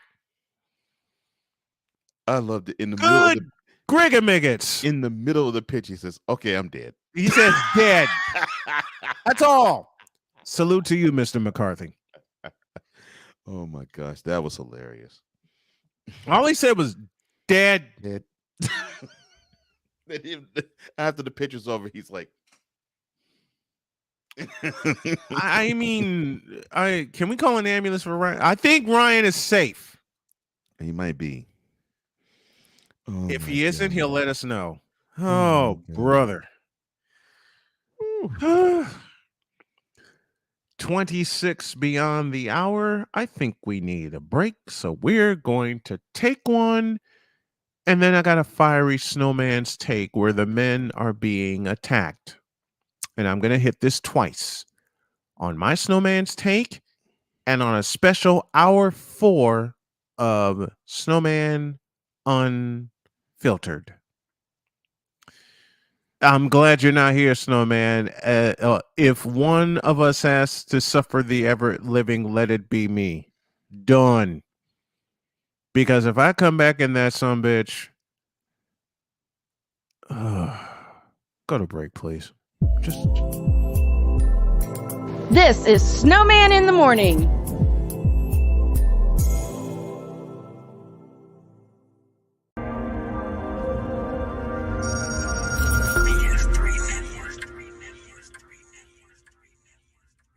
BS3 Network, changing the way you watch TV.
TED Talk, but I don't have anything to talk about yet. I'm getting there. Life is for the living. We're not here that long. You can learn anything you want to learn without any money spent. What do I really enjoy? What do I really want out of life? I am your host, WIZE. Are you in a life holding pattern? Well, this is for you. Welcome to the Stuck in My Mind podcast.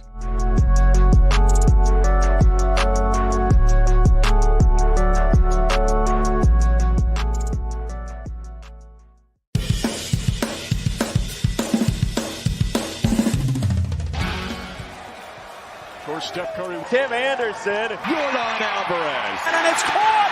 Debo Samuel with the catch. Michael Jordan can sense it. The throw just got the king. BS3 Network. The hottest of hot takes. The coldest of cold hard facts. This is Snowman in the Morning with Cole Johnson. Weekdays at 8 a.m. Eastern. Check your local listings for your viewing and listening pleasure. Hey everybody, Snowman here, and thanks for listening to this episode of Snowman in the Morning with Cole Johnson. Want to tell you about a little thing we like to call Monkey Knife Fight. Wait, what? What in the world is that, you may ask? Well, Monkey Knife Fight is a daily fantasy site where you can play your favorite games, support your favorite players, and make money at the same time. And right now, if you go to monkeyknifefight.com and use the code Snowman, you will get a 100% deposit match on up to $100 on your initial deposit. Go to monkeyknifefight.com and use the code Snowman for an up to 100% deposit on your first deposit of up to $100. Thanks, and tell them Snowman sent you.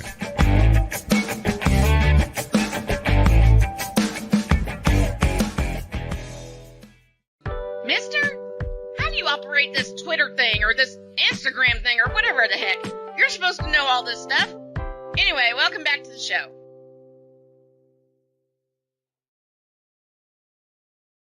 It's official SIT Morn. That's official SIT Morn. On Facebook, Twitter, Instagram, and Twitch, and Pinterest. It's because we're doing a lot with Pinterest also. My partner disappeared. I don't know why, but we're going to get to where we're going with the show in just a moment. But where's the sound I'm looking for? Not there. Not there. There. I have a little breaking news.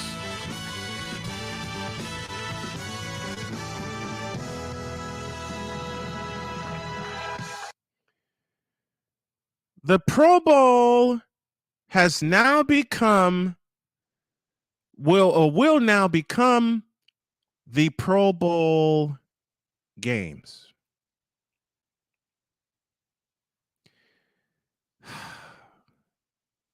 All right, this is from NFL.com, and this just dropped while we were in a break. The NFL's annual showcase of its top stars is undergoing a transformation in 2023. The Pro Bowl, an all-star game pitting the best from the AFC and NFC, will become, quote, the Pro Bowl games, close quote, the NFL announced Monday. Gone is the traditional game played at the end of Pro Bowl week. A flag football game. I can't believe I'm reading this. A flag football game featuring the season's Pro Bowlers will take its place at Allegiant Stadium on Sunday, February 5th, 2023. The week will be about more than Sunday's game, with the addition of new challenges intended to showcase the Pro Bowlers' football and non-football skills in unique competitions. All of this is intended to create a fresh take on what had become quite stale. At its core, the purpose of the Pro Bowl is to show off the abilities of the best football players on the planet. But with the game becomes a risk of injury, and the top athletes in today's game are understandably unwilling to give it their all in a game that matters for nothing but, well, bragging rights. What the NFL received in recent years was a game played closer to half speed than full go, especially in the trenches, and instead became an arena for wacky plays and lots of laughs, but not in the most competitive style. With this change, the league will attempt to again ignite the flame of competition with a lower risk but still highly entertaining new format. Cole, whatever the hell you're doing, please come back.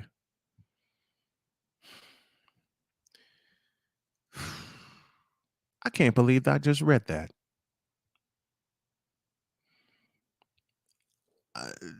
Yeah. I can't believe I just read that. But it's true. And unlike what Keith Jackson said, it ain't joyful.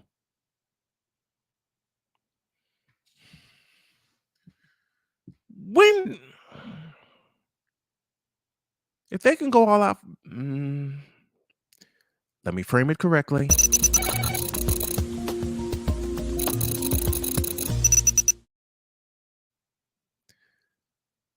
Since when did the Pro Bowl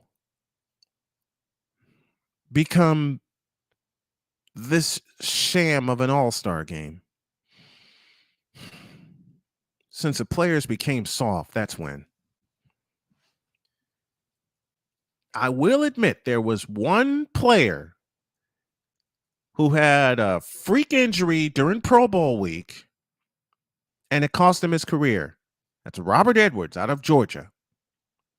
I completely understand. I completely get why they don't want to give it their all. But it's football. It's a gladiator sport.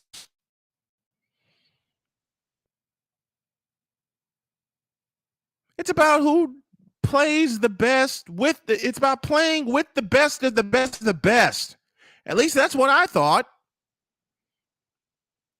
And now, with the exception of Major League Baseball, these all-star games have become, and I can't think of a better word for this, so y'all are going to have to forgive me in advance. With the exception of Major League Baseball, these all-star games have become so pussified that you don't want to give your all against the best of the best? What? It ain't ballet, in the immortal words of Jim Ross. It's football. It's a gladiator sport. You hit people. You bring people down. You tackle people.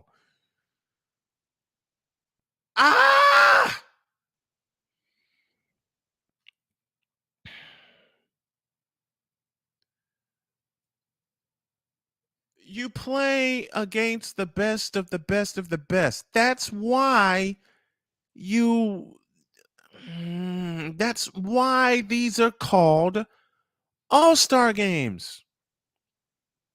I don't even want to get started on what the hell happened to the NBA All-Star. Oh, well, yeah, I know what happened to the NBA All-Star game. LeBron James happened.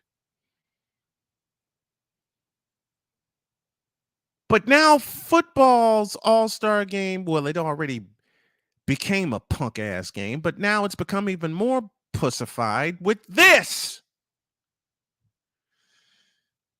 Ay, caramba. Can we put some competition back into the all-star games? Please?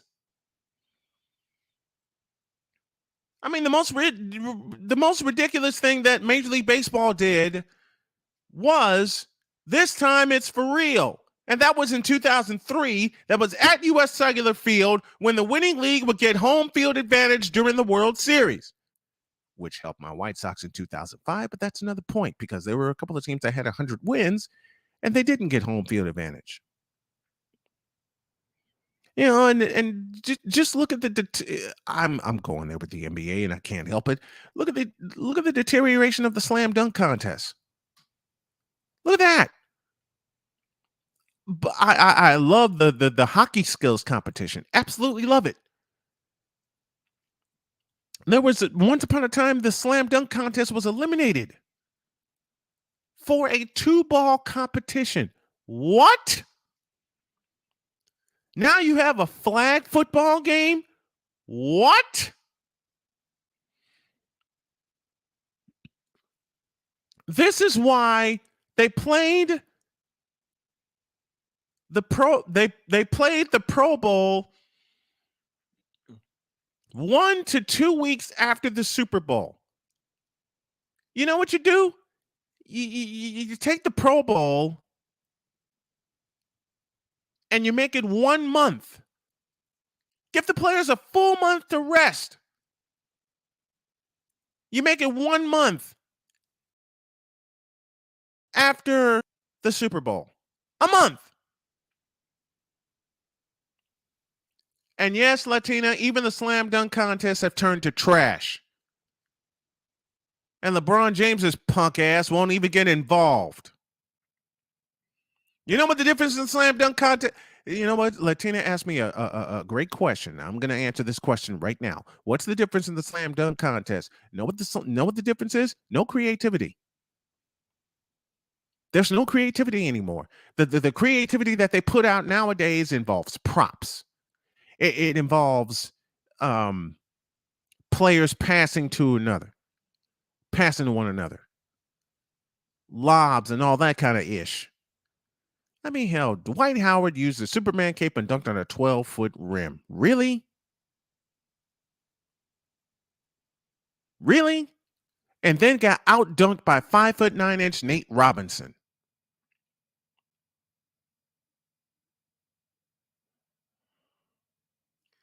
There hasn't been a decent slam dunk. No. Yeah, that's the word I'm looking for. There hasn't been a decent slam dunk contest since 1988.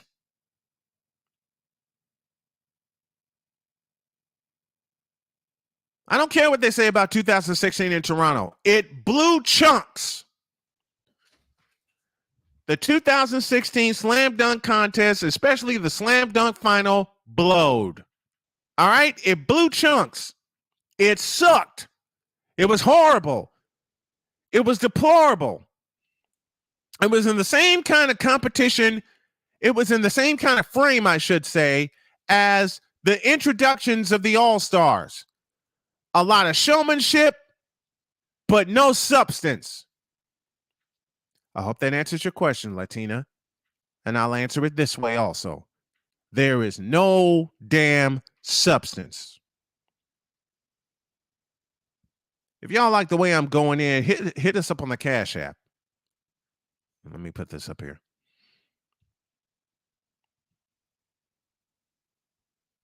And I got the wrong board up here. Listen, if y'all like the way I'm going in on this, hit us up on the Cash App. All right? We need the support.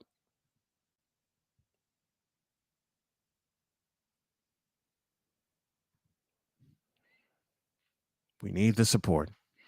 But there is no substance to the slam dunk contest anymore. None.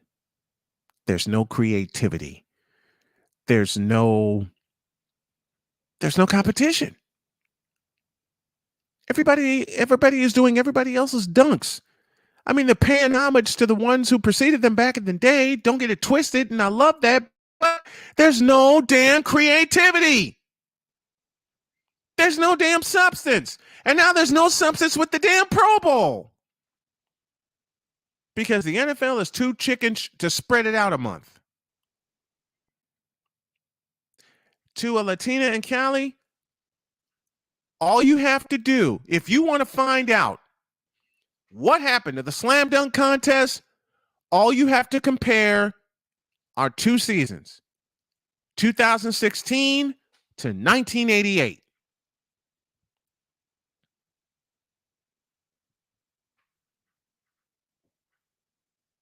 That's all you have to compare. Compare the slam dunk contests from 2016 to 1988. And 1988 took place in my hometown of Chicago at the old Chicago Stadium, the same place where Larry Bird let the final shot go in a three-point competition, had his finger in the air, walking away before the ball went through the hoop. I don't think the ball had reached its apex yet. The same year, Larry Bird walked into the locker room in Chicago Stadium with the rest of the three-point shooters, including Detlef Schrempf, including Dale Ellis, including Craig Hodges, and said, which one of y'all is playing for second place?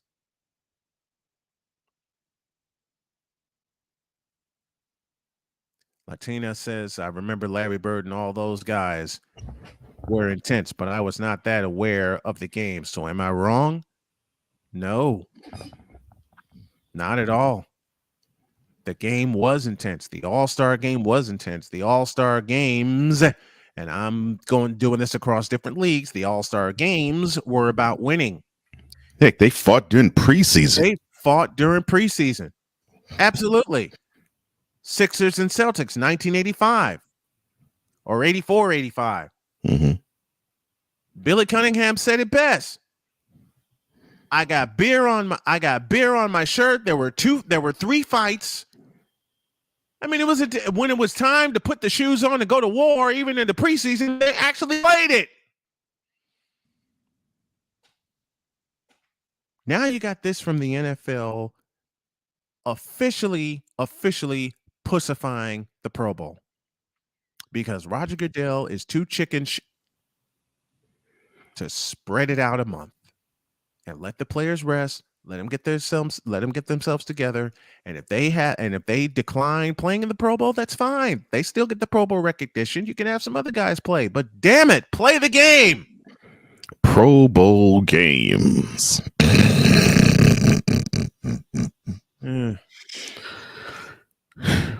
Talk about being a prisoner of the moment. That is hilarious. Bowl games, okay? So they're not going to play the game anymore. Well, it was eventually going to be that. It was turning in that way just with pads anyway. That was the messed up part about it. It was, literally was like, okay, this is glorified touch football. I will not cuss. I will not cuss. I will not swear.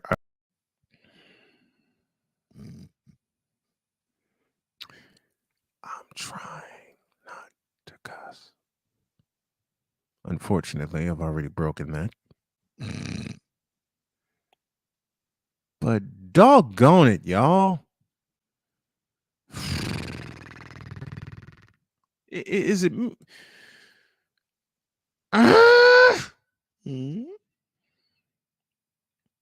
Is it me or has the world of sports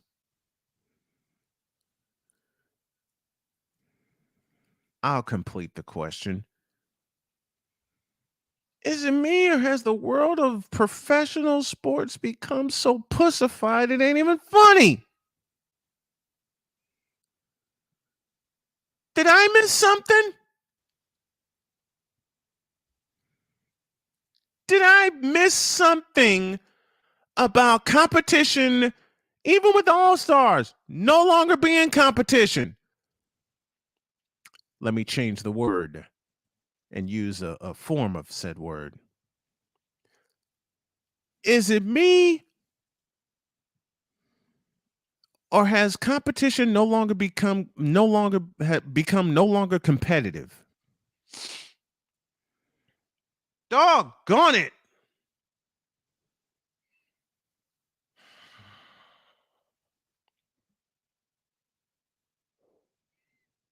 Doggone it. I mean, it's no longer competitive. The All-Star games are no longer competitive. And that pisses me off. You want to play against the best of the best. You want to play your best during the first half of the season so you can get the All-Star nod. And you get the All-Star nod, and then this happens.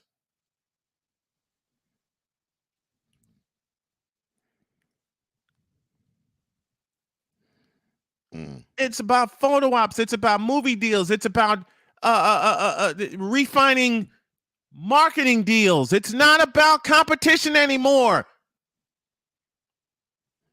And that pisses me off.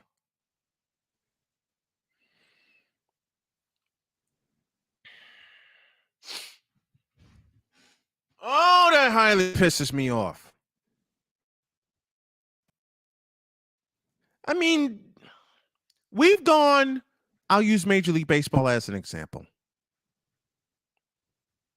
And I'll tie 2 sports into this. Yeah, Latina. Anthony Spud Webb out of North Carolina State. Shortest man to ever win the dunk competition. 5'7". And he did it in Dallas. Mm-hmm. While Michael Jordan was sitting out with an injury. He did it in Dallas, which is one of his hometowns, actually. Yeah. Mm-hmm. He did it at Reunion Arena, Dallas, Texas. There was something about 86 in Dallas. NCAA championship won by Never Nervous Purvis in Louisville. And the NBA All-Star game, a competitive game in Dallas. And with two hands. And with two hands. Dunk with two hands. Yeah. He was able to dunk with two hands. 5'7". And did it well. Mm-hmm. Did it so well you forgot he was that short. And beat out his teammate. And he beat out his teammate in doing it. And Dominique Wilkins. Yeah. He beat out 6'8" Dominique Wilkins. The East won that game 139-132.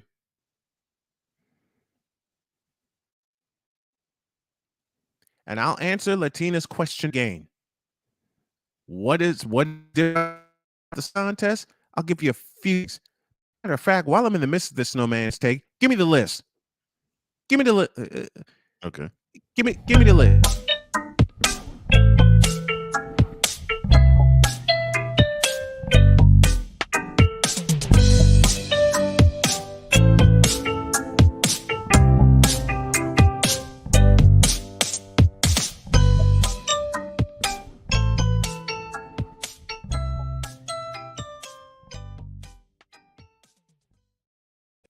This impromptu version of Snowman's List is brought to you by Fanatics. Listen, I will give you 5 reasons why NBA All-Star Weekend blows chunks.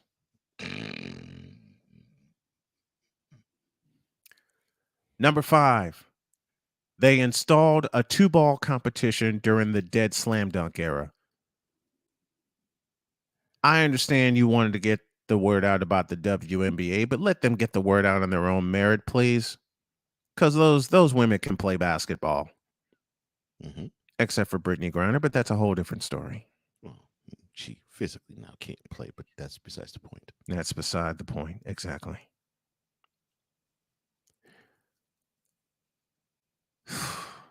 Number 4, the team names. It's no longer East versus West because the East kept getting mad because they kept getting their ass kicked.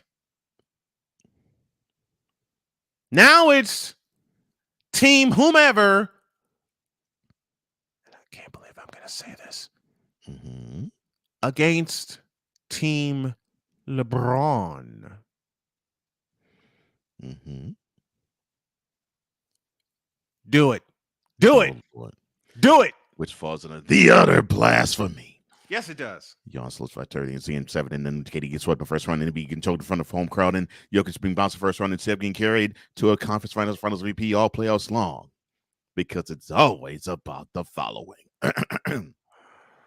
Ladies and gentlemen, LeBron James is still the best basketball player in the world.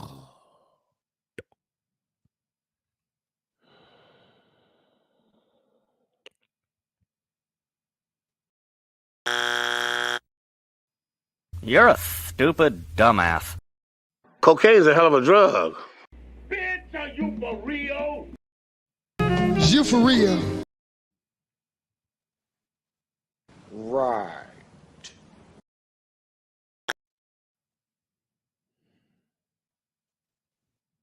Bitch, please.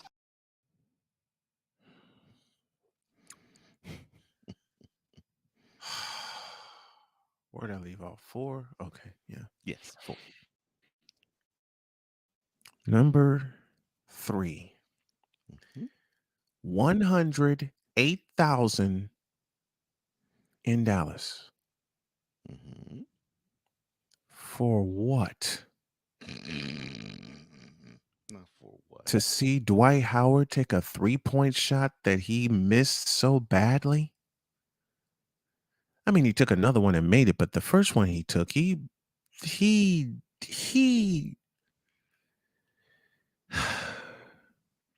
moving on. Mm-hmm. Number 2.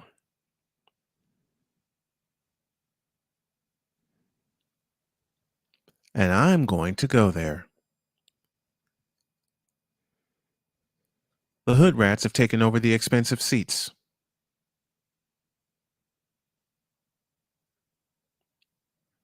Because every time a supposed great dunk is completed, who jumps out and celebrates with them? It ain't the players.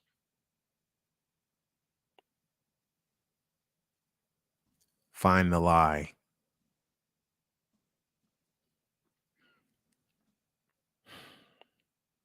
Now, what did I title this list again?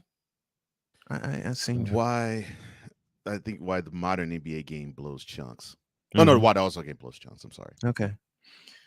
Why the modern NBA All-Star weekend blows chunks. And number 1 on that list is the lack of a slam dunk competition. Now, Latina asked me this question before. Mm-hmm. I will continue to answer it.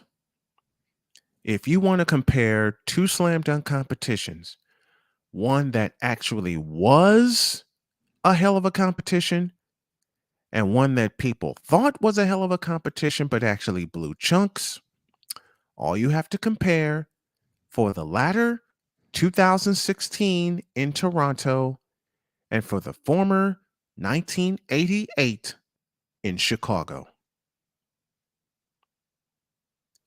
In Chicago, the crowd was hyped. In Chicago, the crowd was real. In Chicago, the crowd knew basketball, and they came from all over and descended upon Chicago Stadium. Hell, they booed Larry Bird when he took the court for his 3-point competition every single time and cheered him when he put that last shot in the air and held up his finger before the ball even reached its apex. That man was something else. And then you have Michael Jordan and Dominique Wilkins. Yes. In the slam dunk final. Even before the final, Michael Jordan's first dunk of the semifinal round when he measured off the free throw line. And you hear this loud voice in Chicago Stadium going, uh-oh. And he started walking back to the backcourt. What happened? 18,204 people rose to their feet because they knew it was coming.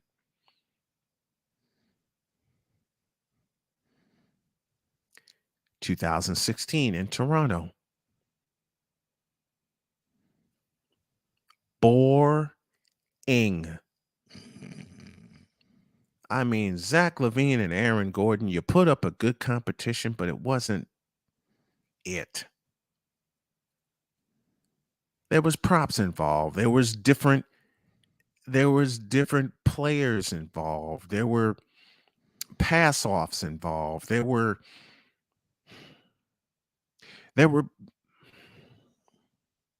I'm going to sound completely wrong, but I'm going to go ahead and say it, and I think Cole will endorse me when I say this. There was the wrong people sitting in the front row.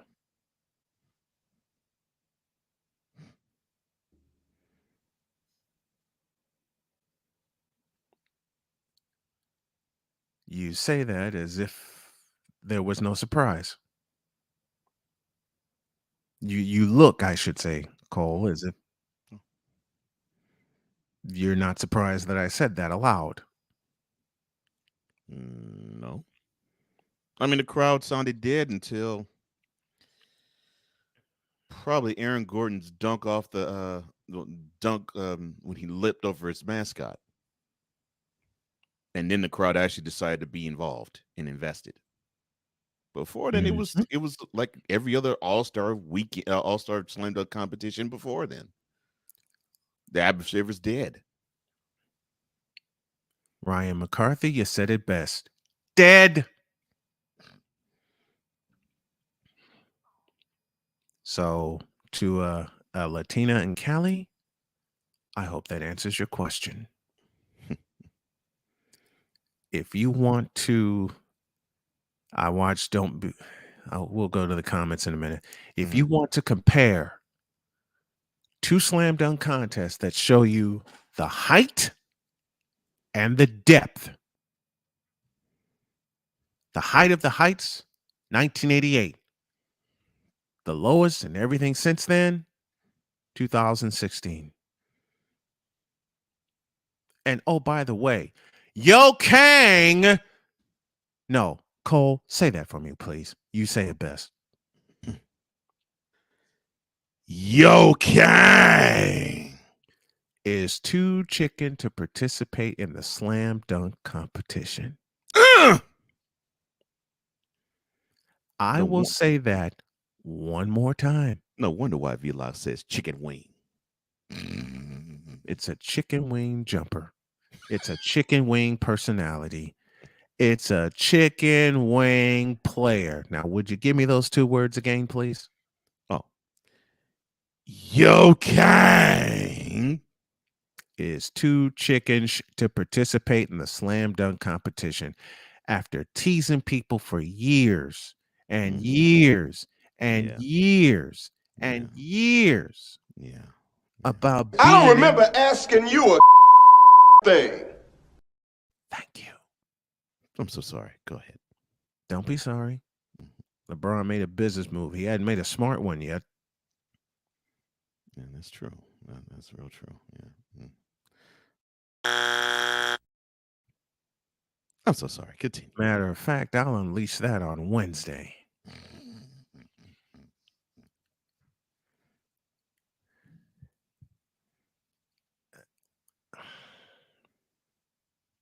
That's why NBA All-Star Weekend blows.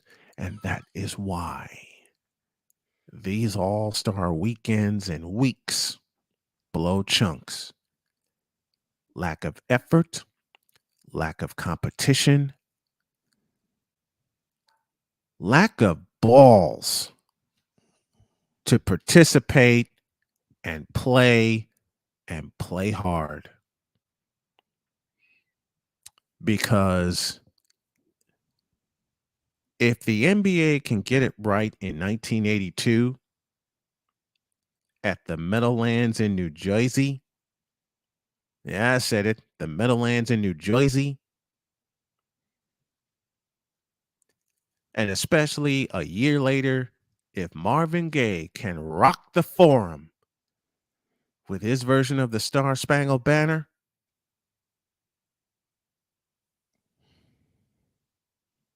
and then Julius Erving puts on a hell of a show with 34 points.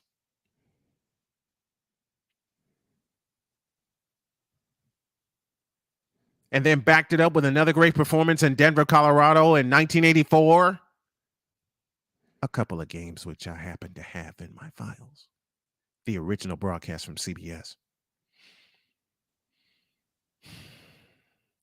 Then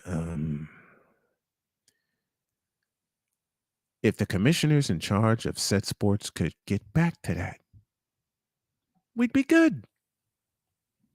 But since they won't,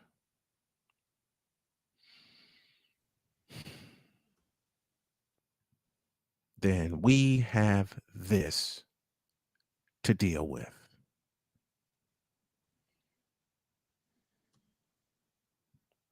And I will not be watching any All-Star games, not even hockey. And I love hockey.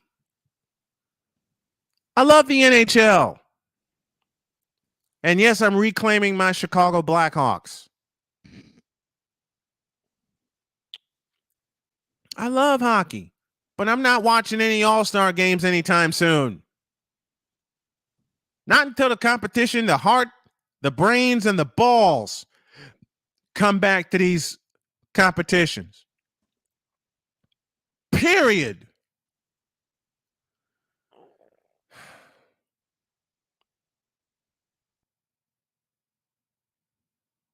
That's my list.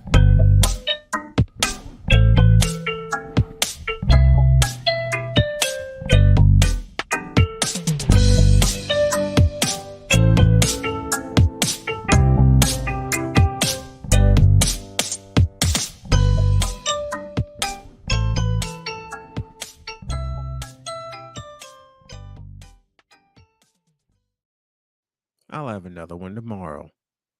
That's Snowman's take. What's yours?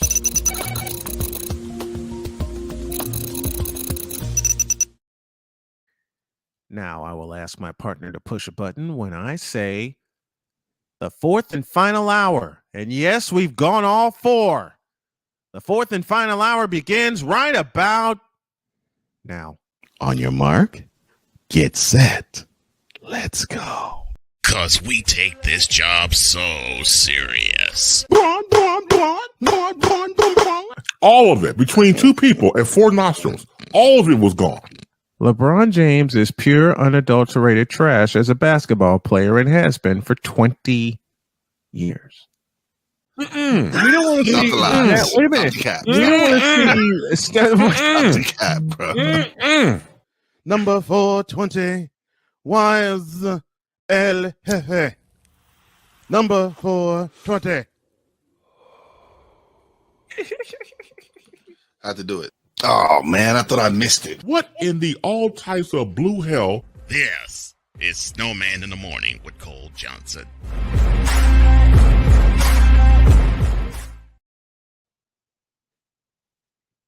Now, to all of you that thought I invoked LeBron slander, and I say it playfully, kiss the back of my fat ass. I'm speaking truth.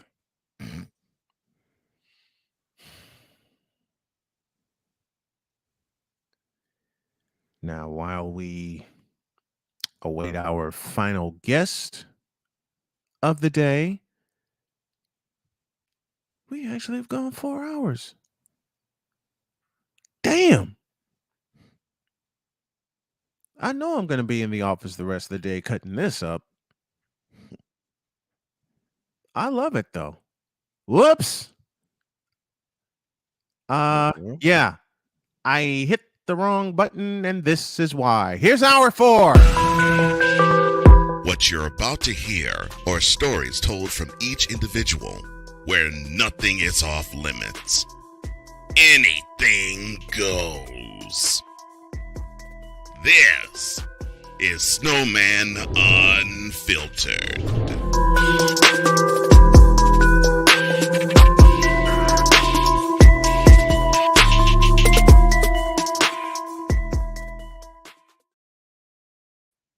There's an attack on men going on, and it's been going on for a while. And to help us, here's Drew Willingham to join us for hour number 4 of this program. Good morning, sir. How are you? Good morning, fellas. I'm doing great. Thanks for having me on. Yeah. Hey, Drew. I'm going to begin with Drew, and I'm going to pose a question to both gentlemen and to every gentleman in the chat and to everyone, ladies included, in the chat. Why is there an attack on men going on right now? Why is their emotions, their actions, and everything else being challenged right now? Me Too movement continues. I mean, it's with everything we're seeing in sports and, especially in the front office, especially in the Boston Celtics organization, it just seems like it's been carrying over for years to come. And unfortunately, whether it's true or not, there are victims of this, whether it's on one side or the other. The problem is there's so many stories nowadays. It's hard to see where the truth lies, which side the truth lies on. And with so many stories, in my opinion, that are going on these days, it makes each story less and less genuine to me. It's like I don't know what's fact and what's not. That line has been blurred for a while, a long, long while. And it continues to get blurred with as much as men are going through. And I talk about this on Snowman Unfiltered when I do it at night, but I'm going to do it now. With as much as men go through on and off the court, on and off the mic, in and out of work, it's nothing for men to be thrown under the bus, and I'm being serious. I was having fun earlier, but I'm being serious. It's nothing for men to be thrown under the bus. And I'm talking about the hardworking men that actually give a damn about what they do, how they do it, how they take care of their family, how they take care of themselves, how they positively affect their society. There's an attack on men going on, and it ain't from, thank you, Latina, for making my next point. It ain't from the strong man either.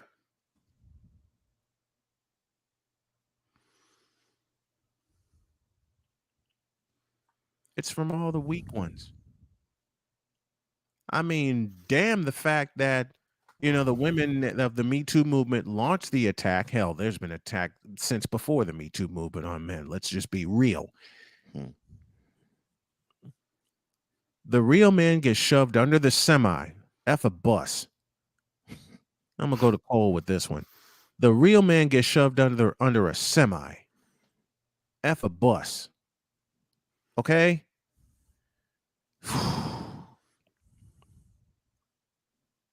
And it's not just the women against the real men that are shoving us under the bus. It's these weak ass men that are out there disguised as men that are shoving us under the bus as well. Cole Johnson, the floor is yours.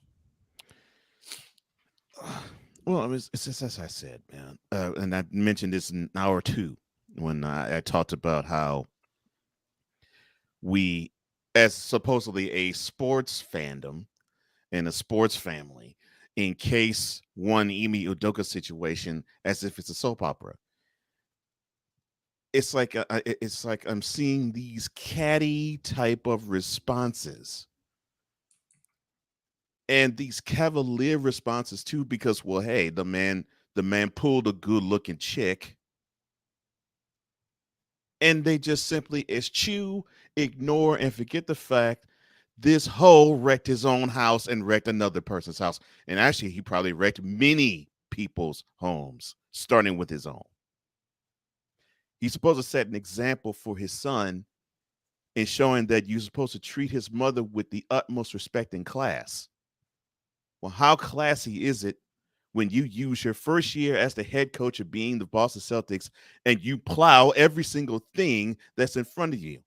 And you play into the stereotype of, well, I'm yellow skinned, I'm fine, and I know I'm fine as wine, and I can knock any woman down. It doesn't matter. You just throw it to me, and I will take her and just simply have everything to do with her. And I'll still go home to my fine Hollywood wife and my son.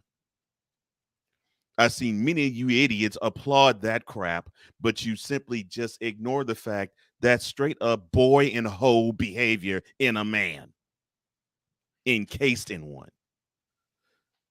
And that infuriates me because we're supposed to uphold serious masculinity, which is we're supposed to protect our sons and our wives / baby mothers from what the world brings toward them, not bring the world to their doorstep. But we see a lot of these males now bring the world to their doorsteps. I think there's some gray areas. Well put. Very put. Go ahead. I think there's some gray areas. Not mean to cut you off there, Cole, but no. In today's society, where polygamy is big, right, where people are big into having external relationships outside of their marriage, polygamy is big. I don't test for it. I'm not like a fan of it or anything, but I'm just saying, like, how do we not know that behind closed doors they are definitely living the polygamy lifestyle, and he just didn't take it a step too far. I'm not agreeing with what he did. He just may be living the polygamy lifestyle and just have taken it a step too far. So with all that said, I'm not too sure that with everything going on in the Me Too movement, I can buy every single piece of media detail that's out there. I feel like there's a little bit of gray area in there. It's just for us to decide what's gray and what's not. And I'm kind of baffled when it comes to this situation and other ones here when it comes to the word polygamy brought into it, because I just heard this from somebody the other day, and that's what's been stuck in my mind ever since. And ever since then, it's kind of got my thoughts around this subject a little bit different than when the news first broke. Yeah, it's gotten me too. And something else that Cole mentioned during hour 2, and something that we need to keep mentioning. All the facts aren't out yet. Right. The entire situation needs to play out. The entire situation needs to play out. All the facts need to come to the forefront, just like with Deshaun Watson and any other situation in sports or in life. Or in life. All the facts need to come out. We're in a society where people rush to judgment before all the facts come out. And when it involves a man, all the facts, unfortunately, don't matter. Don't have to. Thank you. Don't matter and don't have to be out. And I have a great answer from a Latina in Cali. Women have been marrying the government and stepping on men's rights to be a father without robbing them for child support. It's very I can attest to that. I can attest to that because I had my rights as a father taken from me, not by my daughter's mother, but by her family. Why? Look at my skin color. Only one of her uncles had the balls to pull me aside and ask me, what is your intention for my niece, Liz? I'm going to marry her. I'm sticking around and we're going to raise our daughter. But no. I'm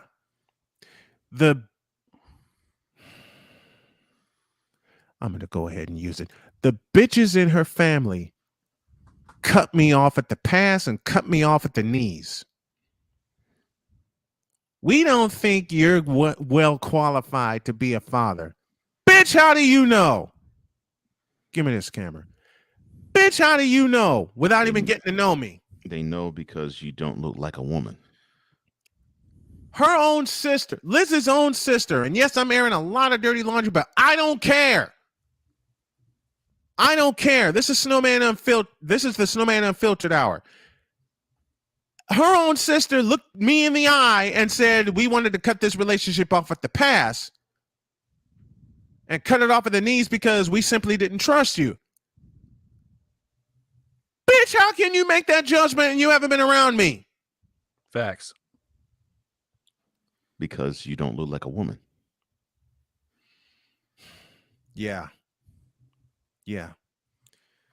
Because I don't look like a woman, because I actually do work hard, because I actually put in the work to do what I need to do. I was in the process of moving to Indianapolis, of moving my base of operations out of Chicago, out of my mother's house to Indianapolis, Indiana. And Victor Locke can vouch for me because he was the man I spoke to during this entire time that Liz and I were together.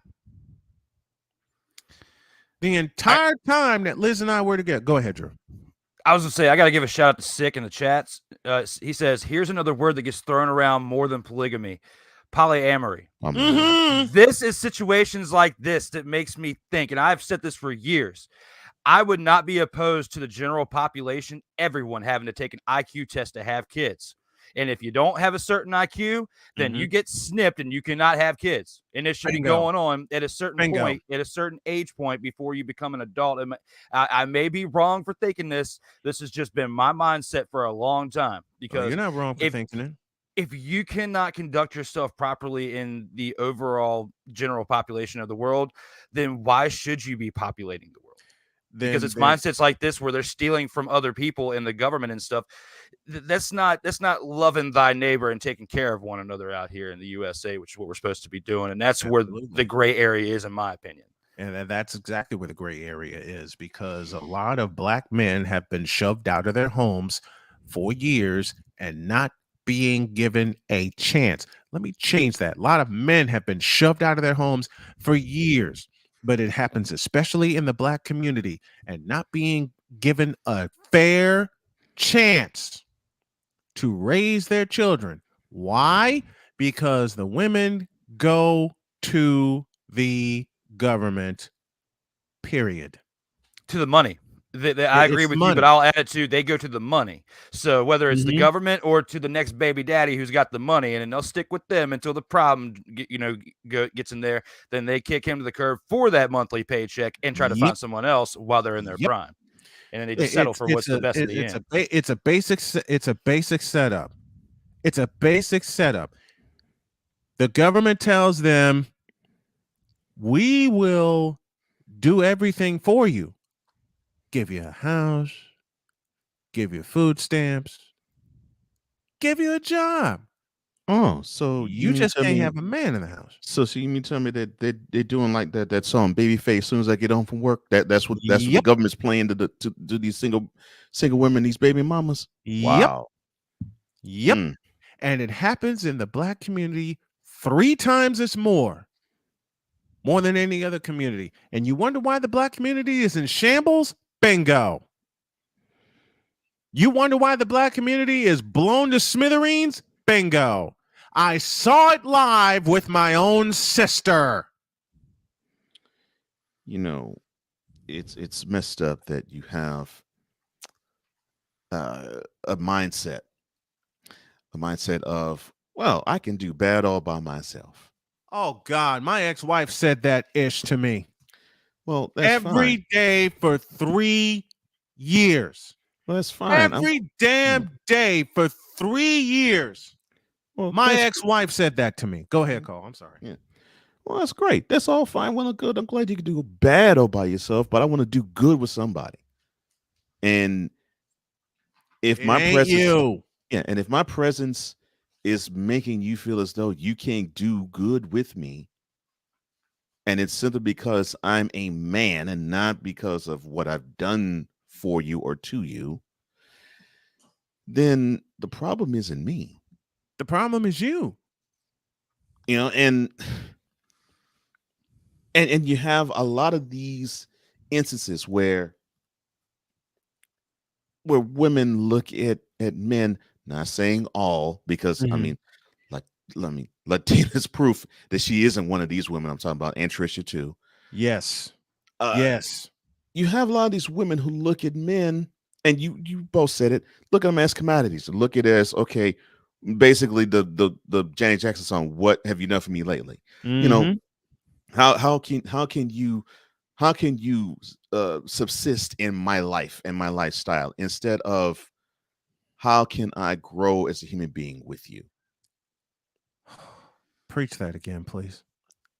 Preach that again, please. It's amazing that we have in this society a lot of women who believe that men are supposed to basically feed their lives, to feed the woman's lifestyle, feed her ego, make her feel great, instead of thinking of along the lines of, I know I'm supposed to be something special on this earth, and I'm supposed to be latched onto somebody who is a man who wants to do the same thing.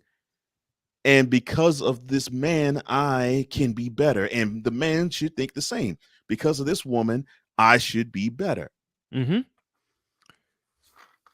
That is how it's supposed to work. And the power is in the love.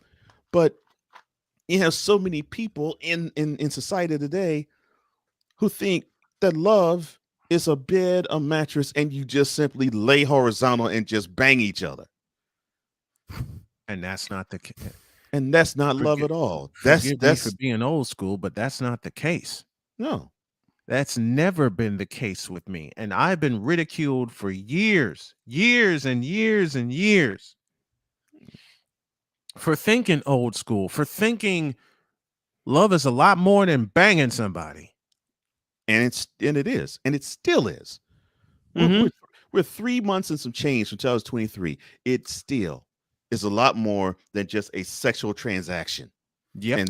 And I do mean the word transaction. And you said, oh man, you said the perfect word, transaction. But it's also a lot more than being bougie and having to go out all the time. It's a lot more intellectual at the same time. It's intellectual, it's emotional. It doesn't involve money all the time. And that's where the misconception is. And I see this in the younger generation too, is we got to go here. We got to go there. We got to spend all this money. And that's where my disconnect has been over the years, is because like I don't want to go out to all these bougie places and spend all this money. I want to save and have a future, man. Like that's where like all these disconnect with the younger generation is that I see. And it's sad, man. And it's building for a toxic future and a toxic relationship in general. My wife and I had a discussion over the course of the weekend when she told me, she said, it's time for us to build our fortune and our empire. And my eyes lit up. And she said, you may not remember, but when we first met, I said that I never made money a priority. Let's change that. I said, baby, you said nothing but a word. And she says, I like the fact that you've kept that focus. And I didn't have that focus. So we have a couple of notebooks now where we're working on vision boards, goals, everything. That's and powerful. we did this before the Colts kicked off. We said, look, she said, F this mess. We are going to build our heaven. That's teamwork. Gentlemen, this is what you need to look for in a woman that's going to build with you and not against you. Right. Teamwork. A woman that's going to build for you and not against you. A woman that's going to stand by your side and not in front of you. Or not opposing you. Thank you. A woman that's going to be your teammate, not your opponent. Not your opponent. You should want that over money. You should want that type of relationship day in and day out, from when you wake up in the morning to when you go to bed at night. That makes you more rich in this world than any type of monetary value. Man, somebody put this in the chat, please. You should want a partner that wants to build for you and not against you. Somebody type that in the chat, please. I'm trying to get Charles Faulkner on here desperately. I saw he was on earlier. Sick, while we have time remaining, if you can reach out to Charles and try to get him in here, please do. I'm hoping to get him on before we take off today. If you like what we're doing, please support us via Cash App so you can support not only the show, but the Snow Strong Carolina initiative. But doggone it. Thank you. But doggone it. What is wrong with having a partner? Because that is the first thing Jody said to me when we met. I want a partner. And something Charles Faulkner said during one of his live streams, and I love him for this, and it's so true. He said, open it. Do it right. Open it. All right. Quote. Snowman loves his wife for who she is, not because of her skin color. Close quote. And that's what it's supposed to be about. It's always been about that with me. Yeah, seriously. Who gives a crap about the skin color? If the person is quality, that's all that matters. And Jody is every bit of quality, man. And for her to say to me, let's build our heaven, let's build our fortune. Oh, hell yeah, you ain't got to tell me twice. Look, I get so much. You ain't got to tell me twice. Look, man, I get so much value out of being with my wife where I can just be anywhere. And no matter where she is, I'm cool. Because I got my partner with me, so I'm good to go. I mean, it's times where we went to places where we thought some things were just absolutely abjectly boring. But I'd crack a joke or she'd crack a joke, and in that moment we'd be good, and that was that. And that was that. And if we'd be driving home from the event and be like, man, I'm so glad you cracked that joke, because I wanted to just wrap up and just go and bounce right then and there. Mm-hmm. But knowing that I spent it with you, it made the time worthwhile, even though the rest of the people were whack. That's what it's about. That's absolutely what it's about. That is absolutely what it's about. And my wife has said the same thing to me. I shared this story and I'll share it again. We were living in North Carolina and we went to a place called Cookout. It's a burger joint. It's a burger chain. I got one here. And quite a few of them here. Yeah. Yeah. We went to a place called Cookout in Henderson, North Carolina. Oh, I'm glad you said that, Latina. Go ahead, brother. I don't know. Jody that day was like, let's try Cookout. Hell yeah, let's try it. We haven't tried it yet. Let's try it. It's one of those, Cole, it's like with you. It's like with you and your wife. The suggestion or a joke happens and you're with your partner. You're with your best friend. Mm-hmm. She says, let's try Cookout. Hell yeah, let's try it. Man, before we even pulled up to make our order, I already know where this is going. Jody heard the voice. I did too, but it didn't register with me. Jody heard the voice of the person that's taking our order, and she immediately looked at me while we were pulling around, and she says, baby, get your card out. And take your order. And I'm like, what? Jody just looked at me. She's like, baby, trust me. Get your card out. You got to pay for lunch. You married a smart white woman.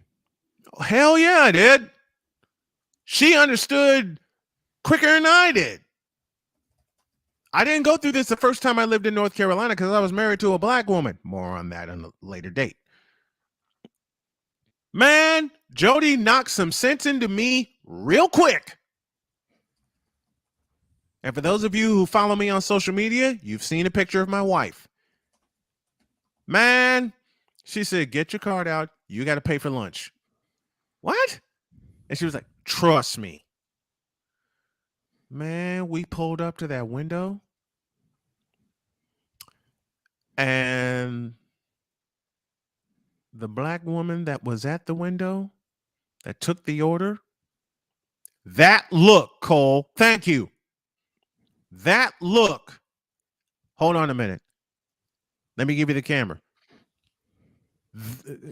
Go ahead. That look right there answered every question. Answered every damn question. So you had to be with a white heifer.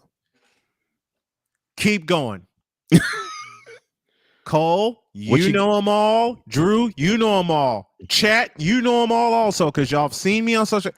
Keep going, Cole. Mm-hmm. Keep going. What she got that I don't? Keep going. Okay. You a soft black man because you ain't with a black woman. Okay, I see. Keep going.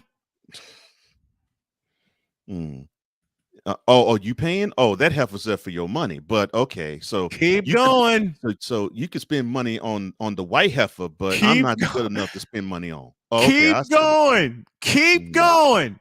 Keep going. Mm-hmm. Hey, Drew, am I telling a tale here? No. You live in Virginia. You know what I'm going through. Yep. Mm-hmm. Cole, keep going. Keep going. What that heifer? No. Keep going. No. Keep going. And it ain't an A-list. Wait a minute. I will add this to the fire. It ain't an A-list white woman. Oh, no. It's a woman where I didn't give a damn about looks. I was gonna go there too. Go. Because we're like, oh. You got and she ugly too. Keep going. Keep going. And you know, Dr. K, I love you. So I'm not saying this as an attack on you. I'm saying this as channeling this woman. Yep. So this fat B is better for you than me. Keep going. Man. Keep going. And she pale too. Keep going. Oh, and a blonde. Keep going. Because you know there's a the laundry list is longer than the distance from here to Greensboro, North Carolina. No, I'll go even further. The laundry list is longer than from here to Houston, Texas. Oh yeah, and of course there's the. Oh yeah, whatever your name is, you and Uncle Tom. Keep going. You sold out. You sold out. I hate that one. I hate hearing that one. Unless it's for LeBron. And I heard it. I heard it live.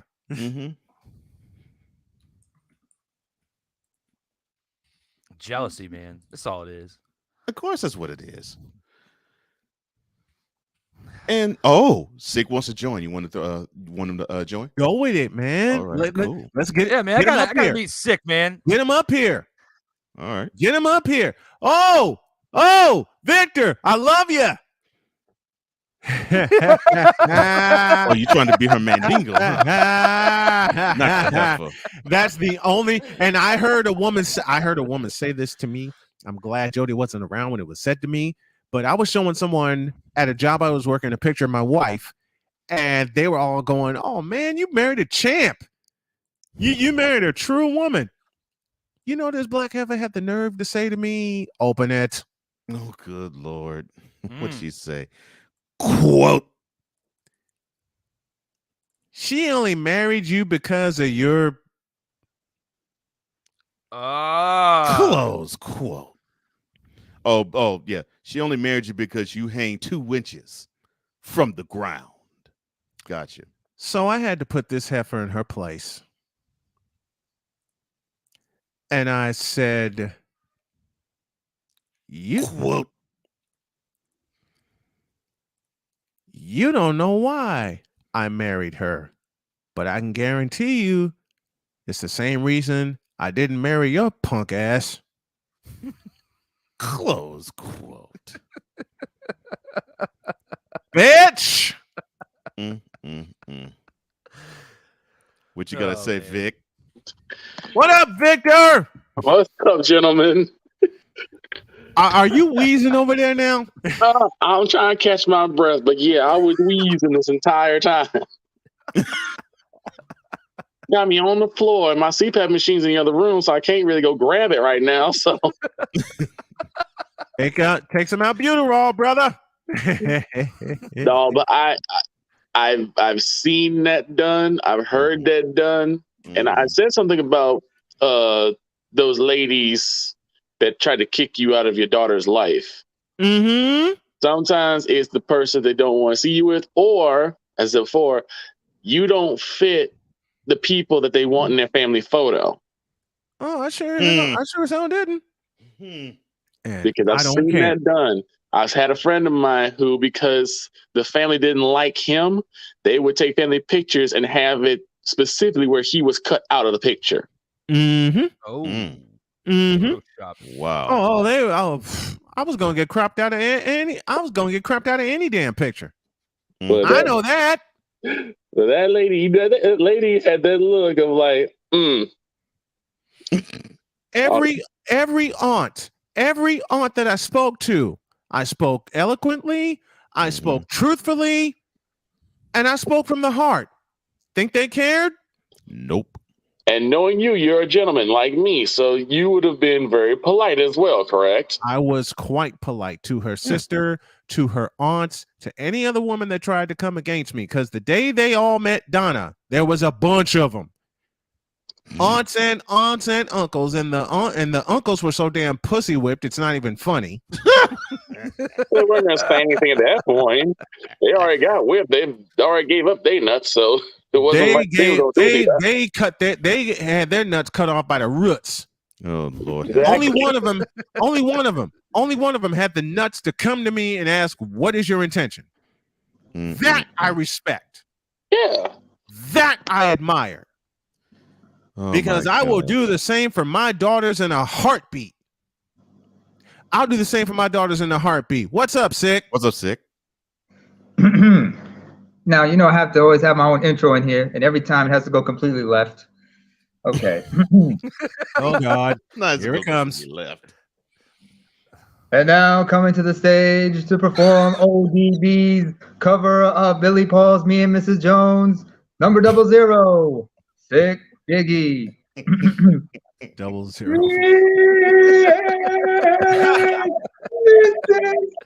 Mrs. Jones, Mrs. Jones, we gotta hold on. Oh my gosh. Y'all are sick, and I love it. That was great. That was great, Stick. I love it. Oh, by the way, everybody realize this, but, that song, along with the album 360 Degrees of Billy Paul, will be 50 next month. That album's going to turn 50. That's crazy, isn't it? 1972. That's Yeah. crazy. That song is that old. Yeah. Yeah, it is. Yeah, I it always is. thought it was Teddy Pendergrass until somebody explained it to me. No, that's Billy Paul. And then when I looked at Billy Paul, I yep. said, okay. All right. Billy Paul. God rest his soul.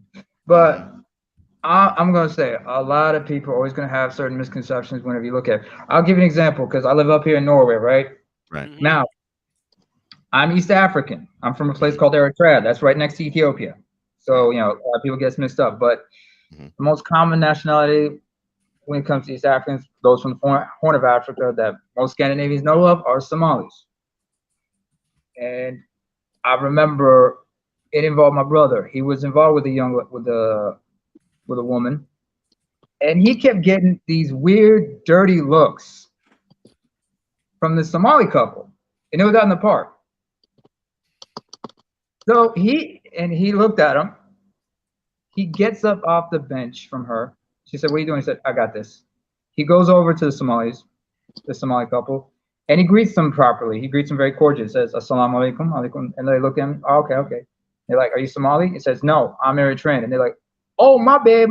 We thought you were this and that," because certain tribes will have this weird look about interracial mixing and whatnot. And it is what it is about that. Now, this whole situation, like we talked about earlier, about people always quick to judge about why you with this person, why you with that person. It comes as no surprise to me. I mean, there are certain situations where the assumption could be accurate. No matter where in the world you are. I've seen interracial coupling in Africa, and people always have certain perceptions about it. Of course. Oh yeah. I've seen that over here. And I'm like, just because, and I realized, when I first came here, I realized, when it comes to people, it doesn't matter what race they are, there's going to be certain people you got to deal with. That's people who live up to certain stereotypes and people who believe in certain stereotypes. And I've had to be very mindful about who I'm dealing with, who I'm talking to. And I understand some people are kind of naive about things. So when they ask me certain questions, I got to give them some leeway.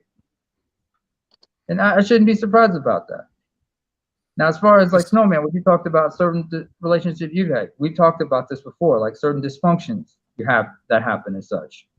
You got to know who you're involved with. Now, fortunately, you found the right person for you, and she found the right person for her. And it don't matter. I mean, that's why. I mean, there's a song I like to listen to. I remember listening to, and I got to thank my dad for this. It was Billy Ocean's "The Color of Love." Yes. Oh, I'm taking you back, aren't I, Cole? Yeah, you are. I haven't heard that song in years. Yeah. Oh, I have a good memory. I remember my dad had this mixtape. It had he had two of them. One, it was like a lot of Billy Ocean stuff. Another one was like some Alexander O'Neal stuff. Caribbean Queen's still my favorite though. Huh? Yeah. Caribbean Queen's still my favorite though. Oh, Caribbean Queen. My father, he had Mystery Lady as his sound as his whatchamacallit, as his ringtone one time. Okay. Hey. All right. Okay. Well, Drew, for me, a Billy Ocean song that's popped onto our playlist is "Suddenly." My brother loves that song. Suddenly. Sun is a bomb song. I love the song "Suddenly" because it perfectly describes Jody and I. Because we were on opposite. Look, we were on opposite sides of the state of Indiana. I was up north; she was south. Okay. And then suddenly we met, and I like I said, and I'll share the story. I was in Chesterton, Indiana, September 1st, 2018. My 36th birthday. I was doing a makeup game because the night before Chesterton and Michigan City got rained out, and the game was postponed till the next day. It was 10-7 Chesterton in the second quarter.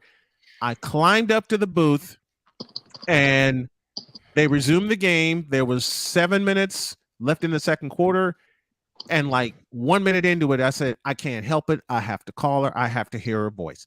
So I opened my phone, I called Jody, and I put the phone in my headset, and I was in the middle of a sequence, and I heard Jody giggle, and I was a goner. I was gonna say, I was gonna ask, why in the world were you in Chesterton, Indiana for? I hope that answers your question, sir. It did. Well, a good-looking woman will do that to you. Man. And sick. Wise has to say it to you. He says, "Stop stealing my intro."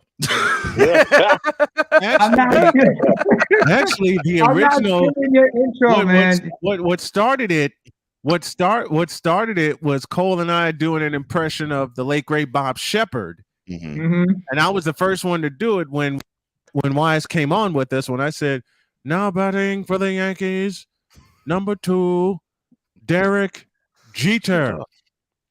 Number 2. Hey, I gotta give a shout out to Wise El Jefe real quick, as he said, my man Drew in the comments. But during this second, I want to give a shout out to all three of you guys. I want to give a shout out to Snowman, Cole, and Wise. Tonight at 7:00 p.m., a pre-produced, the first 50 episodes of my show will be on tonight at 7:00. 30 minutes long. It is exactly 30 minutes on the nose. All 50 episodes showcased, all 26 panelists, and these three guys did a hell of a job for me. Couldn't have asked for better guests. Snowman was on there twice. So thank all of you guys for the first 50. I'm looking forward to the next 50, which starts tomorrow, episode 51 and 52, and it's going to be exclusively on Tuesdays going forward. Man, okay. Congratulations, man. We are looking forward. It is a feat to get to 50 episodes. Yes, it is. Nice. Yes, I appreciate it. It's definitely been a fun ride, and to have you guys with me along for it has been a blast. So thank you guys. I appreciate it. It's a pleasure to meet you, Drew. Hey, you too, Sick. We've had some great comments in the chat, man. You know, over this time frame between you, Vic too. It's good to meet you guys here too. You can see my face, well, the John Cena. You know the. We can see. Yeah, I'm here now. Hey, by the way, Drew, to you, it was my honor to be a guest on your program. And I agree. Wise's sentiments as well. Yeah. Oh, what's that, Sick? Regarding Wise accusing me of stealing his intros. Brother, I'm not stealing anything from you. If I was gonna steal, or say borrow and give it back to you with interest, it would have been something like, now taking 2 puffs and passing to Ricky Williams. Hey, I'm gonna take this second too. I am an advocate. Sick. I am an advocate, just like Wise El Jefe. I've got his back in this moment. Yes. I'm going to take this moment and say, lay off the users, okay? If they do it between 8 p.m. and midnight in a very safe environment, and do it for the goodness and wellness of themselves, and don't do it all day, every day. I am an advocate for this. No. Hey, I'm down with that too. I am down with that too. I don't care if you're blaze up. If you on my show and you do the following that I'm about to do on it. Oh Lord. Quote. Well, you know, I smoke, man. I just smoke. Do you have that clip? Do you have revelations right now? Cole, do you have that clip? I just love that herb. Yeah, I just love that herb. Yeah, I got it. Hold on. Do you have play it, please? I mean, if I don't care, it could be you, Drew. It could be I don't. If any of you come on my show and do that, I'm gonna give you the same type of Bob Shepard treatment that I give Wise. I don't smoke, so you don't have to worry about that one. I don't smoke. All right. 8 p.m. at midnight, Cole. 8 p.m. at midnight. Not right now. Right now is caffeine. That's why I'm jacked up caffeine. Not right now. 8 p.m. at midnight. Okay, that's good to know. I'll be honest with you. I haven't touched it in a long time. I haven't touched that in a long time. And I have my reasons. I have my reasons not to. Can we have the clip? Oh yeah. Oh yeah. Please. I'm setting it up. I'm setting it up. All right. Oh While he's my setting it up, gosh, that was. while he's setting it up, let me explain myself. Drew, I'll be honest with you. I haven't touched that in a long time. It's not like I wouldn't partake in it anytime sooner or later. But hey, if it's available. But I gotta scrutinize where the source is and everything, And Oh yeah, most I've been definitely. thinking about, data and whatnot. There's a time and place for everything, like you say. Everything's got to be at its right time and place. Like my followers told me, there's a time, place, and situation for everything. Hell, For everything. I'll be honest It's just with you. like alcohol. It's the Yeah, same oh yeah. thing. Like it's as long as you're not doing it habitually and consistently every single day or like all day, every day, then that's what I'm saying. It's just like alcohol. Drink responsibly, smoke responsibly, don't drink and drive, smoke and fly. Smoke weed every day is what. What's the phrase we use here? Or wake and bake. These are the best PTAs I've ever heard. Only if you're like in your PTAs I've ever heard. Honestly. Or wake and bake. Wake and bake. Or in Victor's case, when we used to room together in Gary, Indiana, wake and pancake. Yes. Yes, indeed. When we would wake up, and the first thing we do is like fix each other pancakes. Oh, there was a week and a Saturday that we working in Linwood. Brian and I got our game started, and halfway through the second game, sheets of rain. I'm talking about massive sheets. I mean, we got poured upon. So we're all sitting in the bar, and Brian just starts belting out trivia questions, just one after the other, after the other. Yep. Kids are getting into it, parents getting into it. And unfortunately, Fran said, I just checked the weather. We got a sheet of red coming our way. There is no way we are doing these games. And so Brian said, well, what are we going to do now? And I looked at him, and he looked at me. He said, pancakes. So we took ourselves to the IHOP. We got paid for that. We got paid for that whole day. Yeah. Okay. We got paid, even though with the games, even though the games didn't go on, we got paid for that whole day. There was one issue, and that was at that same Saturday, at least 3 churches let out from service. Oh Lord, yes. 3 churches. Wow. 3. That place was so packed with church people, man, and we frightened the piss out of our server. Oh my God. Here's how. We frightened the piss out of our server because when our server got to us, the simple question she asked us was, what would you gentlemen like? And Victor and I, right on cue, both said, here we go. Smoke. I'm not gonna lie. Gotta behave. Why that? Gotta behave. Let's put it out there. I smoke one. Wait, play it again. Oh, hold. All right, here we go. Leave my man alone. You know the I smoke. I'm not gonna lie. I like my herb. Let's put it out there. I smoke one herb. I'm good. I'm all right. Do it again. Do it again. Do it again. Do it again. Leave my man alone. Right. Do it again. Oh Lord. Oh my God. I mean, just look at that look on his face. He's happy. Leave him in his element. This is, I'm guessing this is payback for all time. Why is he telling him it's not Wednesday? This is payback. That's what this seems like to me. This is payback. Do it again. Oh my gosh. I gotta load it up again. Hold on. I've ever seen Wise actually smile fully. I'll be honest. That's messed up. Especially with the promo where I cut that said where he just said had to do it. Yeah. You know the. I mean, he tried to fight. Look, I'm not gonna lie. I like my herb. Let's put it out there. I smoke one herb. I'm good. I'm out. Ain't no shame in his game. Ain't no slacking his mac. It is what he's just being. He's telling. He's like, yeah, I like the herb. So what? And no, but Not that. That's not what made me laugh. What made me laugh was he was trying to censor himself. Oh, and he was like, and it "Screw didn't it." happen. Yeah, he just couldn't find any other way to get around. He's like, "Screw it. Okay, fine. Yeah, I love to smoke that herb." So he took the I Bill love to blaze O'Reilly up. route, huh? Yes. He took the Bill O'Reilly route. He's like, Right. "Hey, we'll go live. No, we're Yeah. just doing it. Go right. We'll go Yeah. live. We'll go live." That's exactly what Yeah, happened. that's what I found funny. Not him smoking. I didn't find that funny at all. But no, the fact he just tried to censor himself and it's like, forget it. Brewer and Shipley.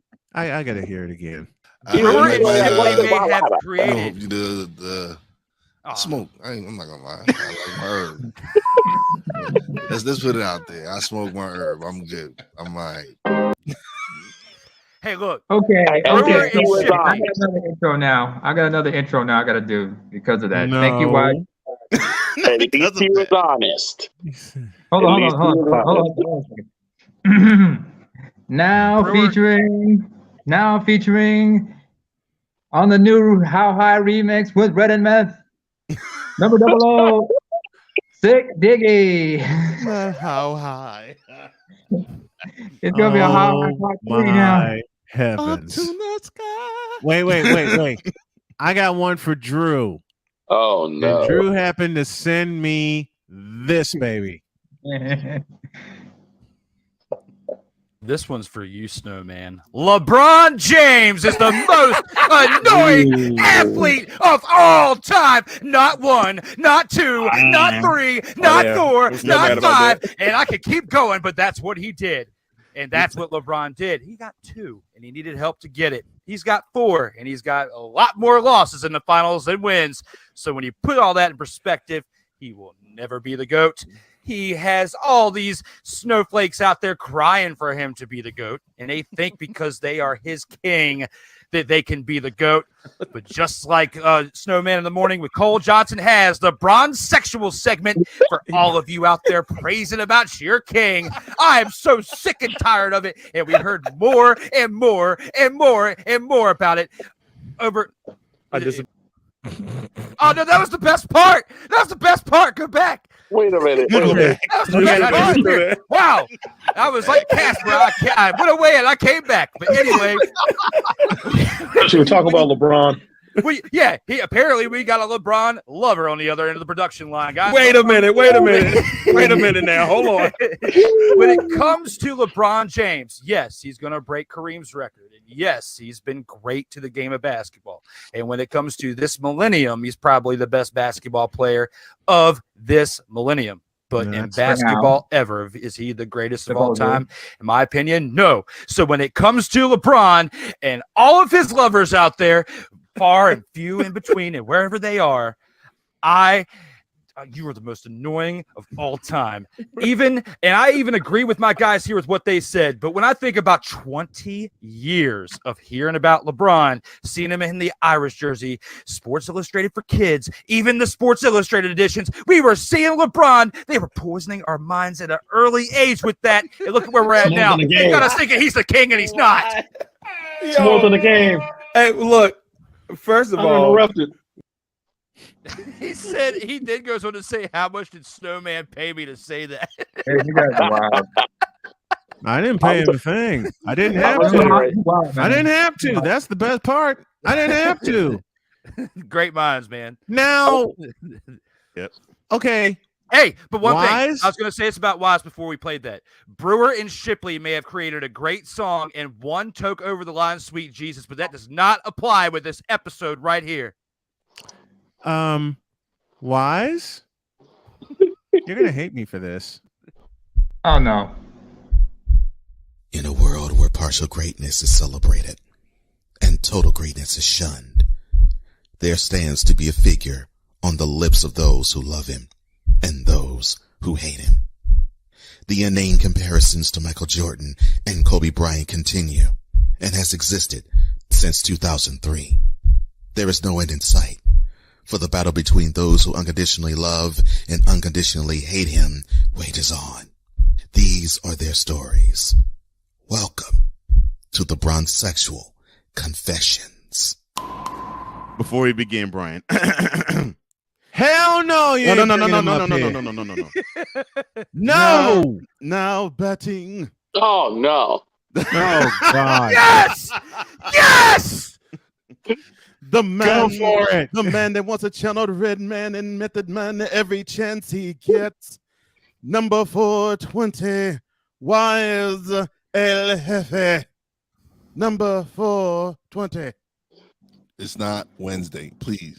I'm gonna say we got to say He's here. Please. I was trying to enjoy the show. I'm saying I was trying to get some work done, but you forced me to come back. No, I didn't. Stop this and stop this madness. He's been compelled to Wednesday. join. It is not Wednesday. Well, you know what? Monday. Now we've proven one thing. We proved that Wise is a Jedi because I'm almost certain that he sat there and said, "I sense a disturbance in the Force," and came back to hear the opening for the Brown Sexual Confessions. I was chilling watching the Wise? show. I was having a good time. Yeah, I had your back, man. I was even enjoying y'all cracking on me. I was having a great time. I was laughing. Then you had to go Hey, I ruin stuck it. up for you. I know, bro. I appreciate you, brother. I appreciate you. Love you for that. I was thinking of you too, Wise, but I know you was. I was thinking of Thorn. I was watching the show, and then y'all just gotta go. Y'all gotta go mess it up. Why? There was a Wise. Y'all. This is where I get. This is where I get. I didn't put Brown Sexual Confessions on my Wait a butt. minute. My apologies. This is My where apologies. Brian. What? Like I Yeah, said Drew. before, That's right. why Drew you didn't hate even me, thank Brian? you. What did I do to you? What did I do? I'm sorry. What was your question? I didn't do anything to you. I love Yes, you did. I've been nothing but nice. I didn't bring up the fact that your Nana's lost. Any of that. Oh, you know what? You stepped in it No, now. he didn't. You stepped in now, Wise. Adios. Why? No. Do a full throttle with this Brown Sexual Confession he's about to take. Oh my God. Why? Hold on a second. Why? The Niners lost. You already know. Oh, Hang on a Oh, second. Why? I'm not worried. I know it was inconsistency. It was 3 turnovers. I watched the game in full last night. I know what happened. Now, this is where I get even with Wise. Uh-oh. Because Wise asked me a question. okay.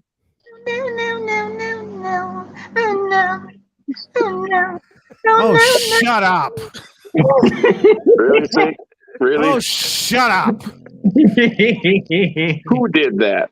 Who did that? That's Vic. That's Vic. Oh, Sick. That's Vic. Oh Lord. No, That was Sick who did that. No, I think that was Victor.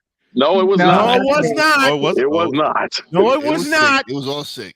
It was all all sick. sad. Sorry, Victor. I'm sick in the head. I admit, I'm sick in the head. Oh, jeez. Oh, Lordy. Okay. Oh, here comes the disaster. I will do Wise a favor, and I will hold off until Wednesday. Thank you. I appreciate that. Thank you. Now you're showing me you love me. Thank you. Thank you. I've always loved you. I know, but not when you do that. Not when I you- just not- love picking. not when I you- just not love when you- picking not when on do you. that. Not when you bring Braun into this. No. Like, See, you That's said his Wednesday. name. Now I gotta complete no, the task.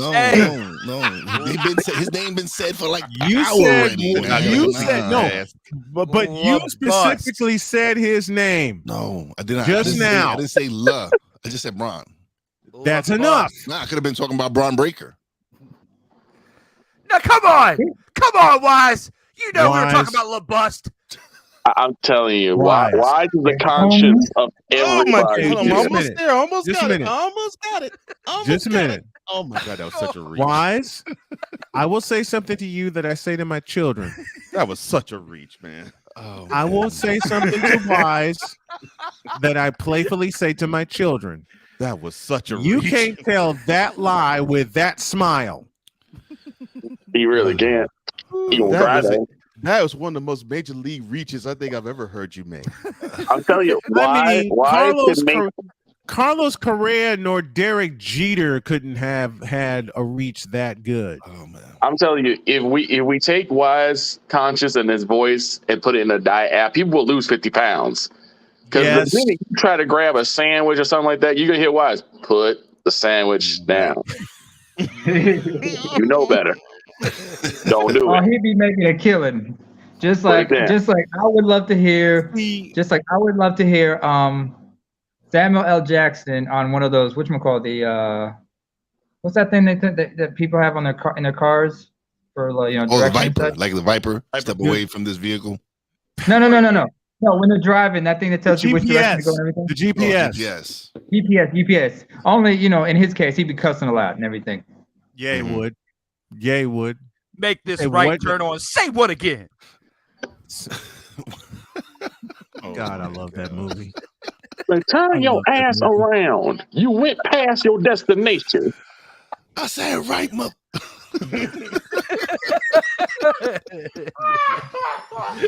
You see, we always find a way to make laugh and find humor and everything, don't we? Do they speak English at your house? Play it. Play Among it. other languages, yeah. Please. Play it. Oh, Lord. English, do you speak it? Hey, at least y'all are nice enough to bleep it out. I just leave it straight, balls to the wall on mine. Just like he did with the Helen Martin clip. Yeah. He Drew, played. I did that for you guys. Listen, when he played the Helen Martin clip when I was on his show the second time, uncensored. And God, I thought I know I just started my truck too. I thought I was gonna crash. All right. I'm glad I was in park. No. I'm glad I was in park, and I'm glad I wasn't moving. All right.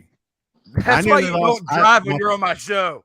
Huh? That's why you don't drive when you're on my show. That's exactly why I didn't drive. That's exactly why I didn't drive for that hour. Man. Mercy. Oh man. Mercy. Have mercy. Have mercy. I don't remember asking you a thing. Now, Wise. I see we've gone completely off the rail. See, Wise asked a very, very important question. Okay. When I played that opening clip, and the clip that Wise and the question that Wise asked was, to put it in his voice, "What I ever do to you?" What I do to you? What did I do to you? I've been nice for you the whole time. Why do you do that, man? I hate it when you do that shit. I gotta have Wise make that a soundbite for me. I gotta have Wise. I'll record it for you today. Please do. Matter of fact, give me a few of your best. Give me a few of your best sound bites, and I'll turn them all into sounds. The best of Wise. And I'll the put wise words. There you go. The wise words. There you go. I gotta have what I ever do to you. I gotta have don't push that button. I know for damn sure I gotta have. Oh man, I thought I missed it. Oh man, and the piece de resistance. Stop the lies. Stop the lies. Yeah. The cap. Stop the cap. Stop the lies. Can I make a suggestion? Hey. Can I make a suggestion? Yes. If you remember from Chappelle's show, that bit where the final episode where they did Black Bush, and when they had Mos Def and what's his name, the old gentleman, holla, holla, holla, holla, holla, that dude. Yeah. And when they're showing the yellow cake, and the old man's like, careful, don't drop that. You know? Yes. If we can use that clip for certain situations, that'd be great. Pray to God you don't drop that. Hey, Wise, do me a favor. Voice this. Stop the cat. And now it's Cole's turn to voice this. Stop the cap. Please. Stop the cap. Victor, you're next. Okay. Stop the cap. Go in the corner, hang your head in shame, and stop the cap. Not hang your head in shame. He said, go in the corner, hang your head in shame. Brian, you know where that's from. I know exactly where that's from. Go in the corner, That's why I'm laughing. That's why I'm laughing. That's exactly why I'm laughing. Hang your head in shame. Hang your head in shame. Oh Lord. Okay, Drew, give it to me. Stop the mother fathering cap.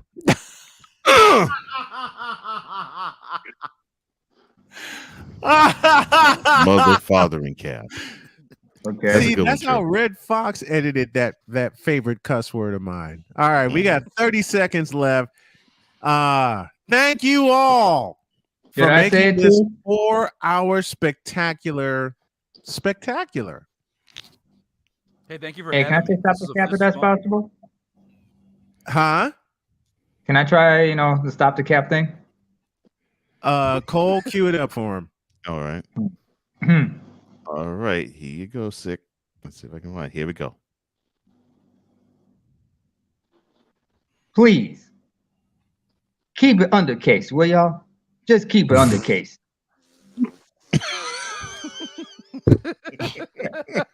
You know what? I'll give you one more. I'll give you one more. All right. All right. Here you go, man. Are you sure you want to be capping? Nice. I like that one. Keep them both. Keep them both. Because you're gonna need them every once in a while. We got them. We got them. I'm gonna cut these. I'm really gonna cut this. Oh Lord, do me a favor, support the show on Patreon for only $5 a month to start. Patreon.com/SIT morning is where you need to go, and we really got to get the hell out of here. 4 hours, back-to-back 4-hour spectaculars. I believe this is going to become a common theme. Now we just have to tighten it up with some great guests, and I got some on the docket. So we'll line some up tomorrow, and we'll do it again. Have a great day. God bless. Remember to make your next move your best move, and always remember, if your dreams don't scare you, then you might become Uncle Lori. Oh God! It wasn't me. Y'all probably think That was wrong, man. That was just wrong. That was so wrong. What the hell did I ever do to you? No. What the hell did I ever do to you? No, Wise. Victor asked for it. I have video evidence. He asked for it. I asked for that an hour ago. I didn't ask for it now. Wow. That makes it even better. I'm changing my diet now so I don't end up like that. What the hell did I ever do to you, Cole? Damn it! Oh, I can't stop. I can't unsee that now. Now, but in all truth, we can't unsee that. I'm gonna be here working, and that's on top of my hand again. Wait, well, why did you pass that though? Why was it? We was cool. Like that first. I thought we was friends. And I have you showing Munra and killing us. Like really? So what's wrong with y'all today? No, wait, hold on. Early. I might have to have a lunchtime smoke session after this, man. Ouch. I might have to. This is what happens when I leave early. Ouch. This is the father that why does not mean to Uncle Lord you ever live it. Oh my gosh. Oh man. Yeah. Oh man, I thought I missed it. Oh my gosh. Oh, that was well worth it because I don't think I laughed try that hard. again? Will you try that again, please? Oh Lord. Okay. If your dreams don't scare you, if your dreams don't scare you, then you'll turn into Uncle Lori. Oh my God! You have to show it again. Not again! And then I'm leaving it up there. Come on, my eyes are burning. Excuse me. Why? Like, excuse me, folks. Seriously?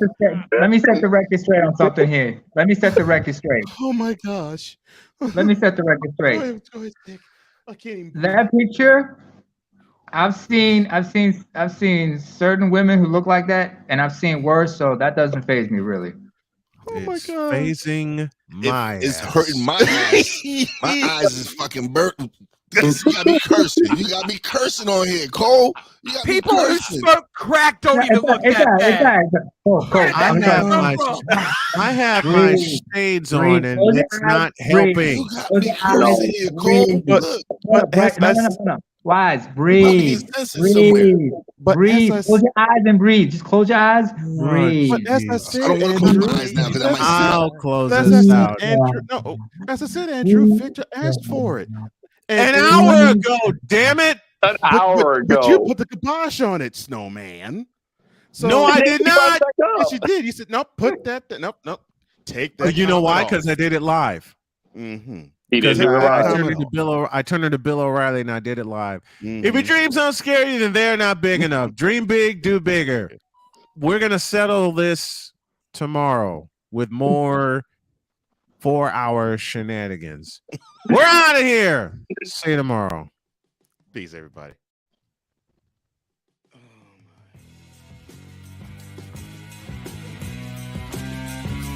The Playmaker will be stopping by tomorrow. Until then, thank you.